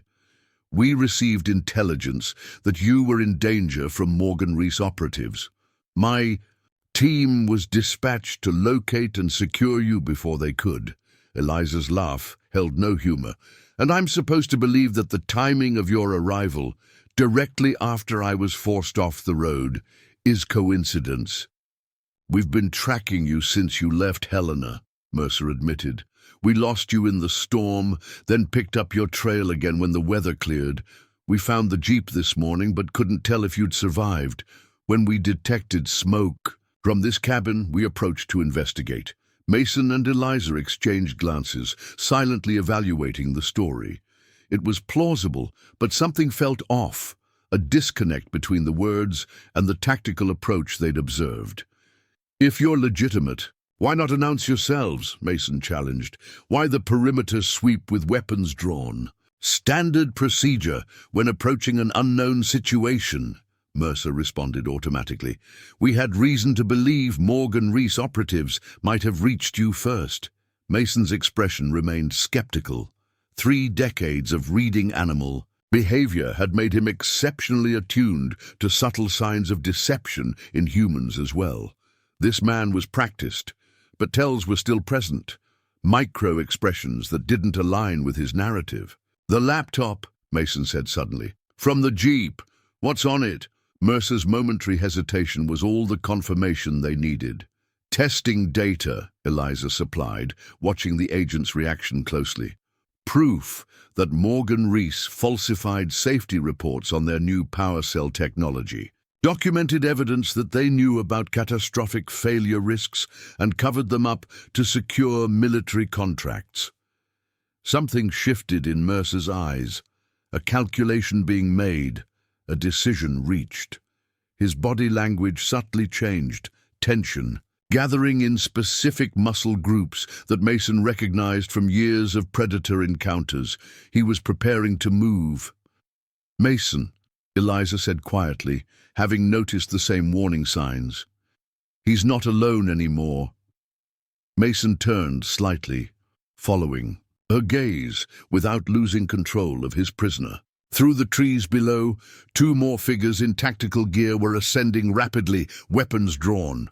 Their approach pattern was disciplined and professional, a standard flanking maneuver designed to create crossfire. "Inside the cave," Mason instructed. "Eliza," his voice low and urgent, "take position at the entrance with the rifle. Timber will stay with you."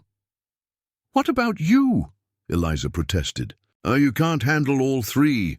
Mason's weathered face showed no fear, only calm determination.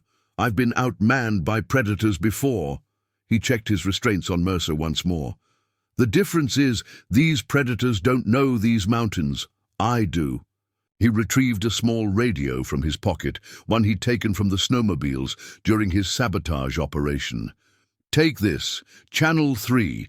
1 click for warning, 2 for all clear." Eliza accepted the radio reluctantly, clearly torn between following his instructions and staying to help. Timber made the decision for her, herding her firmly toward the ridge ascent. "The laptop's in my pack," Mason added as she turned to go, "hidden by the lightning-struck pine at the north corner of the clearing. If I don't come back, get it to Sheriff Tanner. Only him, directly, no one else." The gravity of his words hung between them, an acknowledgement that what came next would be dangerous beyond measure. Eliza nodded once, understanding. Then, with Timber at her side, she began the climb back to the ridge cave. Mason watched until she was safely out of the line of fire before turning his attention to the approaching agents and his restrained prisoner. The winter afternoon was waning, shadows lengthening across the snow-covered slope. Soon darkness would add another dimension to the deadly equation. With methodical calm, Mason secured Mercer to a tree, ensuring he couldn't interfere but wasn't at risk from the impending confrontation. Then, retrieving his hunting knife, Mason Reed stepped into the deepening shadows of the forest he knew better than any man alive. The hunters were about to discover what it meant to become prey in the domain of the lone wolf. Dusk descended rapidly over the mountains, transforming the snow-covered landscape into a canvas of blue shadows and amber highlights from the setting sun. From her position at the cave entrance, Eliza had a commanding view of the ridge and slopes below. Timber sat beside her, a silent sentinel whose yellow eyes missed nothing in the gathering darkness. The radio at her belt remained silent. In the 30 minutes since she'd left Mason, she'd tracked the movements of the two agents through brief glimpses as they worked their way up the mountain. Their tactical approach had been disrupted when Mason disappeared into the forest. They'd immediately shifted to a defensive posture, clearly recognizing the threat he posed. Now they moved more cautiously, back to back, covering each other as they advanced. Their original flanking strategy had been abandoned in favor of consolidated strength. Even from this distance, Eliza could read their body language. These were trained operatives accustomed to urban environments, suddenly finding themselves in unfamiliar territory against an opponent who had every advantage. A flicker of movement in her peripheral vision drew Eliza's attention to a different section of the forest. For a moment, she saw nothing. Then, like a shadow detaching from deeper darkness, a figure emerged briefly between trees before vanishing again. "Mason," He was working his way around behind the agents, using terrain and fading light to mask his approach. The wolf dog beside her tensed slightly, reading something in the situation that Eliza couldn't perceive. She placed a steadying hand on his thick fur, whispering, "Easy, Timber. Let him work." Inside the cave, she'd discovered more than just the emergency supplies Mason had mentioned. A weathered metal box contained old photographs, Mason as a younger man, standing beside an older version of himself who must have been his father. Several showed Mason with various wolf dogs over the decades, the lineage of his current companions clearly visible in their distinctive features. But most revealing had been a single, faded photograph at the bottom of the box. A young woman, with auburn hair and striking green eyes, laughing beside a mountain lake.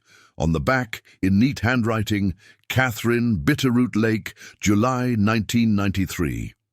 Her grandmother, decades younger than Eliza, had ever known her. The resemblance between them was unmistakable, lending physical confirmation to the story Catherine had shared on her deathbed. This woman had loved the wilderness and the solitary trapper who had made it his home, enough to carry his memory. For a lifetime, even as she built a different life far away, the sound of the radio jolted Eliza from her thoughts, a single click, Mason's warning signal. She immediately tightened her grip on the rifle, scanning the slope below with renewed vigilance. Something had changed in the tactical situation. She didn't have to wait long to discover what. From his secured position against the tree, Agent Mercer suddenly called out, his voice carrying clearly in the still mountain air. "Jackson Reeves, the girl is in the ridge cave. Repeat, target is in the ridge cave." The warning was meant for his teammates, but it also served to alert Eliza that her position was compromised. The agents immediately changed direction, moving with greater urgency toward her location. They had abandoned all pretense of stealth now, focusing solely on reaching their objective before Mason could intervene. Timber growled softly beside her, sensing the imminent threat. Eliza calculated her options rapidly. The cave offered defensible shelter, but would become a trap if the agents reached the entrance. The plateau outside provided limited cover, but no escape route except back down the very slope the agents were ascending. Making her decision, Eliza retreated into the cave long enough to gather essential supplies into her pack. The rifle would be her primary defense, but she also secured a hunting knife from Mason's emergency cache. With Timber at her side, she moved away from the cave entrance, seeking higher ground on the ridgeline itself. A narrow game trail, barely visible in the fading light, led upward from the plateau. Eliza followed it, trusting Timber's superior night vision to guide their path. The wolf dog moved with confident purpose, occasionally pausing to ensure she kept pace despite her injured arm. Behind them, the sounds of pursuit grew louder. Boots on stone, the metallic click of weapons being readied.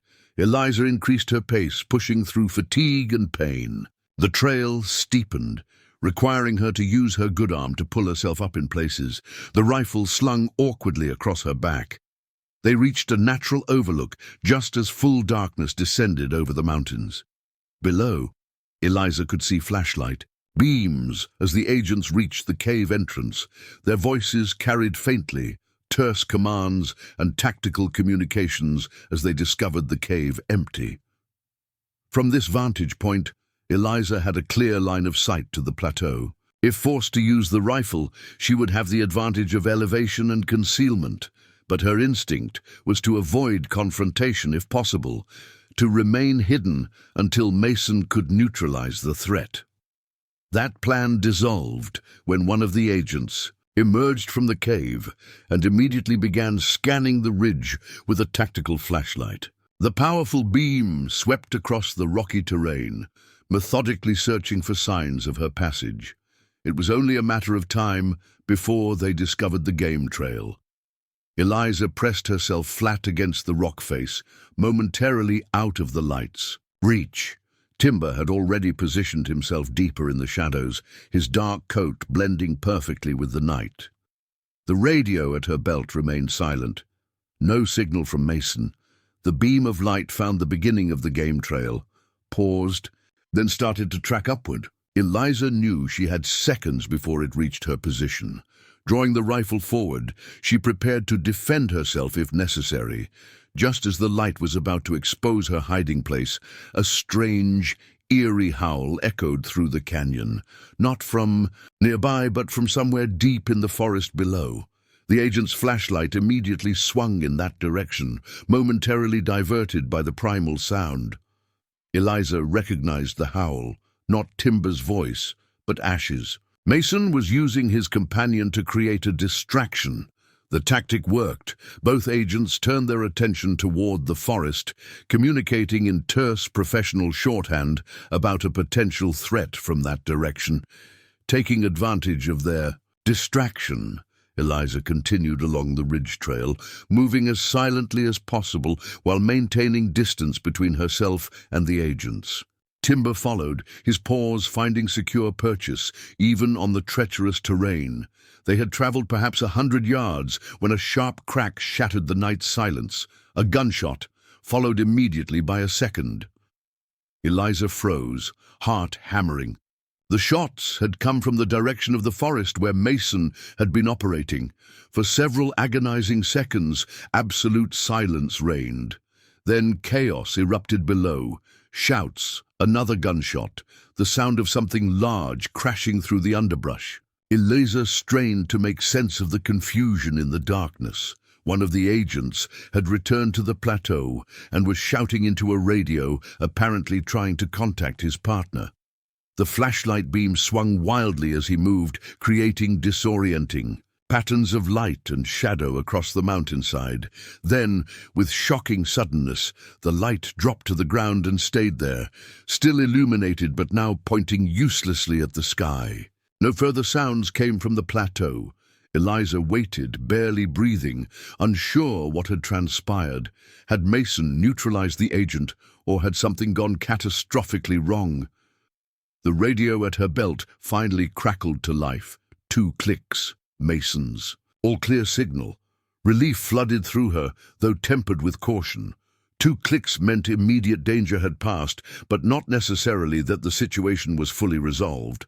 After ensuring no movement came from the plateau below, Eliza carefully retraced her steps along the ridge trail. Timber led the way, moving with greater confidence now that they were returning to familiar ground.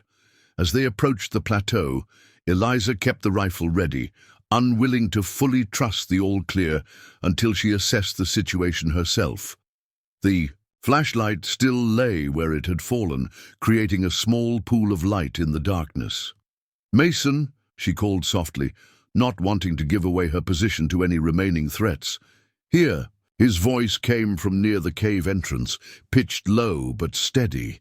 Eliza moved cautiously forward, Timber now ranging slightly ahead. As she reached the plateau, the scene became clearer.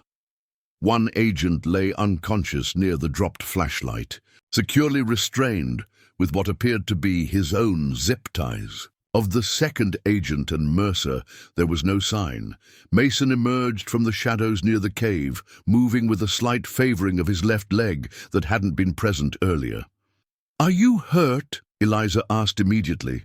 "Nothing serious," he replied, though the tightness in his voice suggested otherwise. "Bullet grazed my calf, already wrapped it." In the dim light from the fallen flashlight, Eliza could see evidence of the recent struggle. Disturbed snow, dark spatters that could only be blood, a discarded sidearm that Mason had apparently secured from one of the agents. "Where are the others?" she asked, scanning the darkness. "Second agent went down the slope badly wounded. His partner will need medical attention once he wakes up."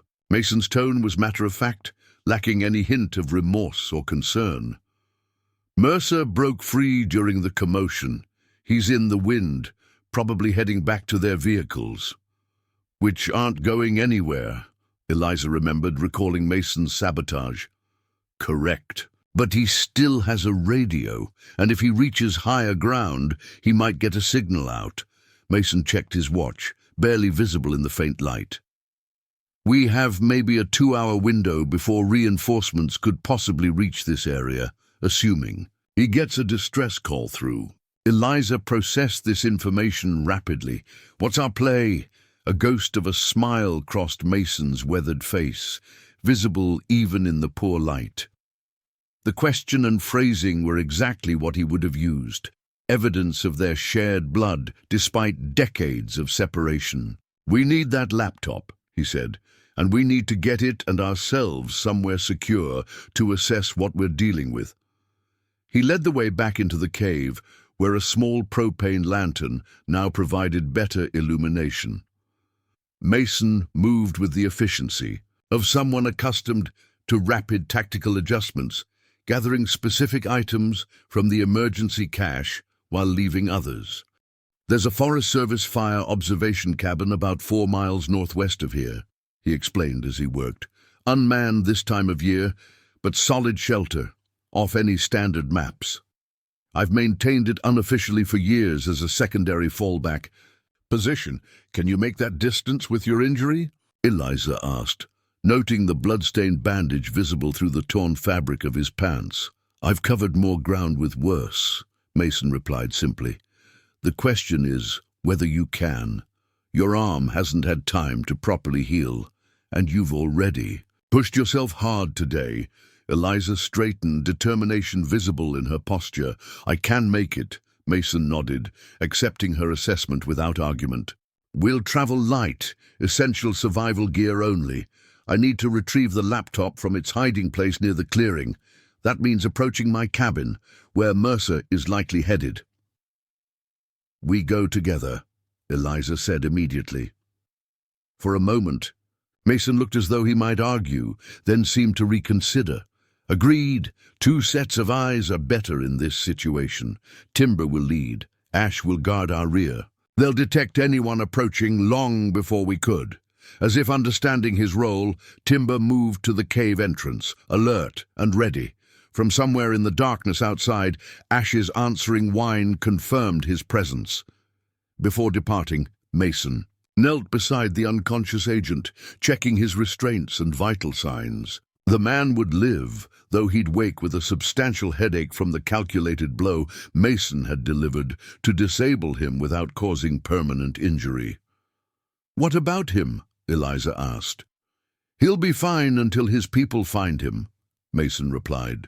The cold is actually working in his favor, slowing bleeding and swelling, but I've left him enough insulation to prevent hypothermia. The ethical treatment of even those who had come to harm her impressed Eliza, revealing another facet of the complex man who was her grandfather.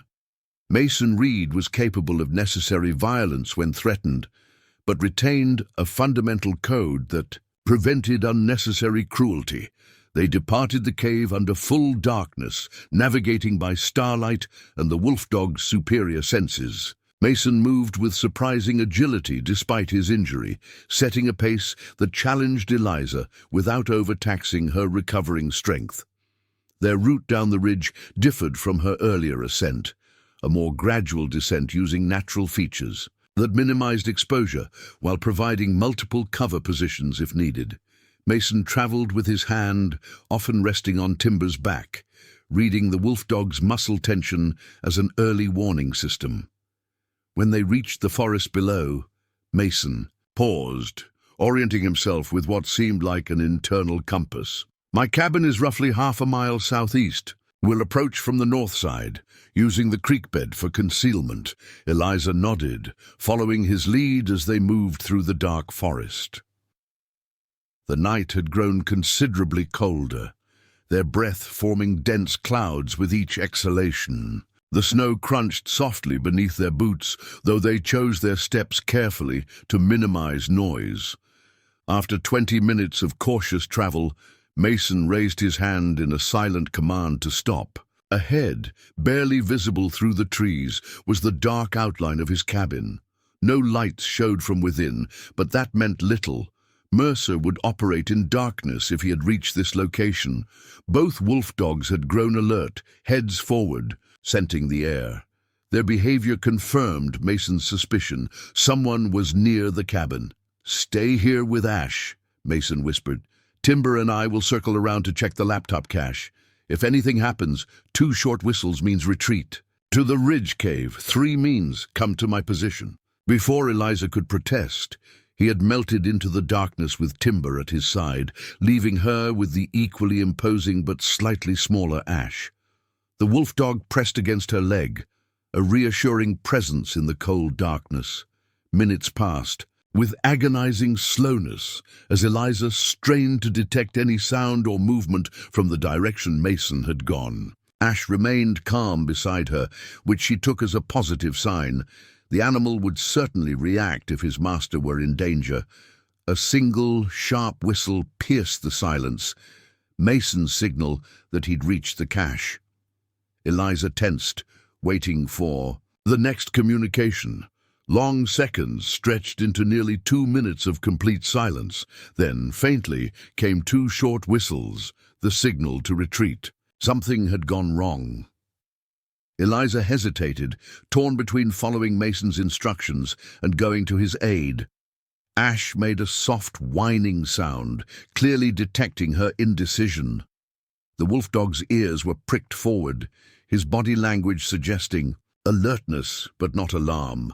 Making her decision, Eliza moved forward instead of retreating, keeping low and using trees for cover. Ash followed, seemingly approving of her choice to advance rather than withdraw. They approached the edge of the clearing where Mason's cabin stood, a dark silhouette against the star-filled sky. From this vantage point, Eliza could just make out the lightning-struck pine Mason had mentioned, a tall, dead tree at the north corner of the clearing, its upper third shattered by some long-ago storm. Near its base, a dark figure crouched, barely distinguishable from the surrounding shadows. Mercer had found the cache. Eliza raised the rifle, steadying it against a tree trunk. The distance was approximately 70 yards. A difficult shot in daylight, nearly impossible in darkness without proper optics. But she didn't need to hit him, just create a distraction. Before she could fire, another shadow materialized behind Mercer, Mason, moving with the silent efficiency of a predator. Eliza held her breath, finger easing off the trigger as she watched the confrontation unfold. Mercer sensed the threat too late. He began to turn, a hand moving toward his waistband, but Mason was already striking, a swift, brutal blow to a nerve cluster that momentarily paralyzed the agent's right arm. The laptop case Mercer had been holding dropped to the snow as the 2 men grappled in near-silent combat. Despite his injured leg, Mason fought with the calculated precision of someone intimately familiar with violence. His techniques weren't the polished martial arts of formal training, but the pragmatic, efficient movements of a man who had survived decades in an unforgiving wilderness. Mercer, however, was no amateur. He recovered quickly from the initial attack, countering with trained responses that spoke of extensive close combat experience. The 2 men were evenly matched in different ways. Mason with his raw power and wilderness-honed instincts, Mercer with his tactical training and technical skill. As the struggle intensified, Eliza realized she couldn't risk a shot without potentially hitting Mason. Instead, she signaled to Ash, who immediately understood her intent. The wolf dog slipped away into the darkness, circling to approach the fight from another angle. The combat shifted toward the tree line as each man sought advantage. Mason was gradually forcing Mercer away from the laptop, which lay forgotten in the snow. Eliza recognized the strategy. Mason was creating distance to allow her to secure their objective. Taking the opportunity, she moved forward in a crouching run, keeping to the shadows at the clearing's edge. When she reached the lightning-struck pine, she quickly retrieved the laptop case, slinging it securely across her back. A sudden, pained grunt drew her attention back to the fight. Mason had been driven to one knee, his injured leg finally betraying him. Mercer pressed his advantage, drawing a combat knife from a concealed sheath. The metallic gleam of the blade caught the starlight as Mercer moved in for a decisive strike. Eliza raised her rifle again, but before she could fire, a dark blur exploded from the forest edge, Ash launching himself at Mercer with silent, deadly purpose. The impact sent both man and wolf dog tumbling. Mercer's knife slashed wildly, but found only air as Ash danced away from the blade with preternatural agility. The distraction was enough for Mason to regain his footing and re-enter the fight.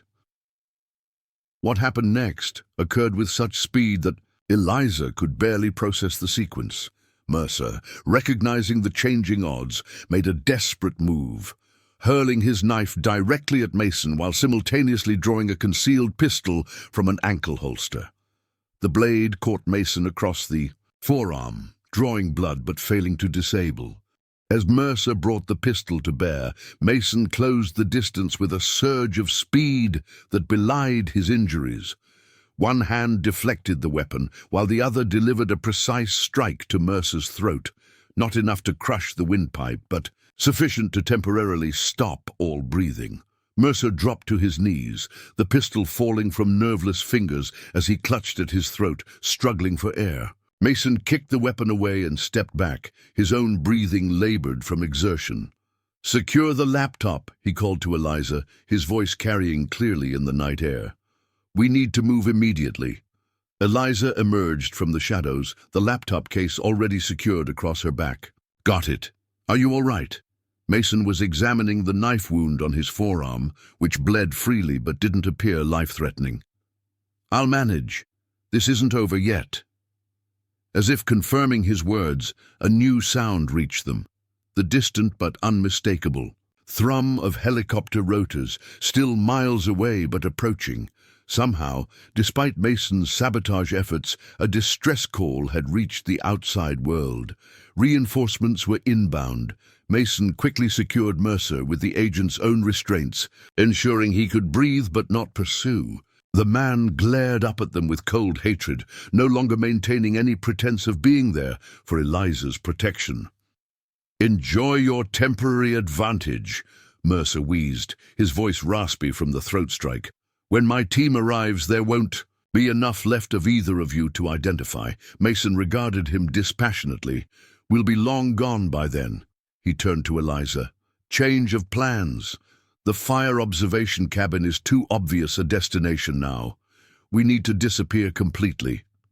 "Where?" Eliza asked, already calculating their dwindling options. A hint of grim determination crossed Mason's face. "There's one place they won't think to look, and couldn't access even if they did, but it means traveling through terrain few would attempt in daylight, let alone at night." The helicopter sound grew marginally louder, still distant, but with clear intent toward their location. Time was running short. Mason whistled softly, calling both wolf dogs to his side. They appeared instantly, alert and ready. To Ash, he gave a specific hand signal that the animal clearly understood, sending him bounding off into the darkness on some predetermined mission. "Timber will lead us," Mason explained, checking his compass briefly. "We're heading west, into the deep backcountry. There's a system of caves I've mapped over the decades. We can hole up there, assess what's on the laptop, and plan our next move." Eliza nodded, mentally preparing herself for what promised to be an arduous journey. "What about your wound?" Mason had already wrapped his forearm with a field dressing, and from his pack. "It can wait. Right now, our priority is distance and concealment." With Timber leading the way, they disappeared into the forest, leaving behind the unconscious agents, the sabotage snowmobiles, and the cabin that had been Mason's sanctuary for decades. The helicopter's sound continued to grow, but they would be invisible beneath the dense canopy of pines, their tracks obscured by the fresh snowfall that had begun to drift lazily from the night sky. Ahead lay unknown dangers, but also the possibility of answers, both to the conspiracy that had nearly claimed Eliza's life and to the more personal questions that had brought her to these mountains in the first place. With each step into the wilderness, she felt a strange dual sensation, moving deeper into unfamiliar territory while somehow simultaneously, coming home. 3 months later, spring's first tentative warmth began to soften the Bitterroot Mountains. Patches of bare ground emerged between lingering snowdrifts, and the creek's ice had yielded to rushing meltwater. Inside, the small cabin nestled against the western ridge, not Mason's original home, but a lesser-known trapper's shelter he'd maintained for decades. Eliza Winters sat beside a crackling fire, the silver locket open in her palm. The photograph inside had gained a companion, a small, carefully trimmed image of Mason with Eliza, Timber, and Ash flanking them, taken by Sheriff Tanner 6 weeks earlier when the dust had finally settled. The evidence on the laptop had proven more damning than even Eliza had realized. Through encrypted files and buried code, she'd uncovered not just falsified safety data, but documentation of deliberate testing on unwitting military personnel, resulting in injuries that had been systematically covered up. The files had included internal communications naming high-ranking government officials who had been paid to look the other way, extending all the way to certain elements within the FBI. It had been Sheriff Tanner who ultimately helped them navigate the treacherous waters of determining who could be trusted. His decades-long friendship with Mason had proven invaluable as he facilitated contact with legitimate federal investigators from an independent oversight division, bypassing the compromised channels that Mercer and his team had represented. The scandal, once exposed, had rocked the defense industry.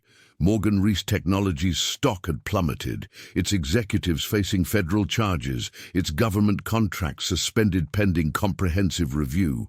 The wider investigation had ensnared 3 senior FBI officials, 2 military procurement officers, and a deputy assistant secretary of defense. Eliza's role as whistleblower had been kept anonymous at her insistence, though she had testified behind closed doors to a special congressional committee. Her future safety had been secured through a combination of new identity documents and the natural obscurity provided by the remote mountain location she now called home. The cabin door opened, admitting Mason and a gust of pine-scented air. At 63, he moved with the same quiet strength she'd witnessed on that first desperate night, though the encounters with Mercer's team had left their marks. A new scar on his forearm, a slight but permanent stiffness in his left leg. "Sheriff," radioed, he said, hanging his worn canvas jacket on a peg by the door. Final sentencing came down for Mercer. 20 years, no possibility of parole. Eliza nodded, closing the locket and returning it to its place around her neck. Justice had been served, though the cost had been high. 2 lives completely transformed, a generational secret revealed, and a wilderness sanctuary forever altered by the intrusion of the outside world. "Supply helicopter coming tomorrow," Mason continued, warming his hands by the fire. "Last chance to change your mind about staying." The question wasn't asked with any real expectation of a different answer than the one she'd given consistently over the past months.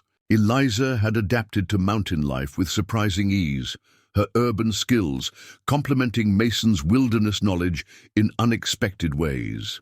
The genetic predisposition towards self-reliance and independence that flowed through both their veins had found its natural expression here among the pines and peaks. "My place is here now," she said simply. A rare smile crossed Mason's weathered features. "Your grandmother would be proud. She always loved these mountains, even if she couldn't stay." "I think she'd be proud of both of us," Eliza replied. "For finding each other, for fixing what was broken." Outside, Timber and Ash raised their voices in unison, a harmonized howl that echoed across the valley. Not an alarm, but a greeting.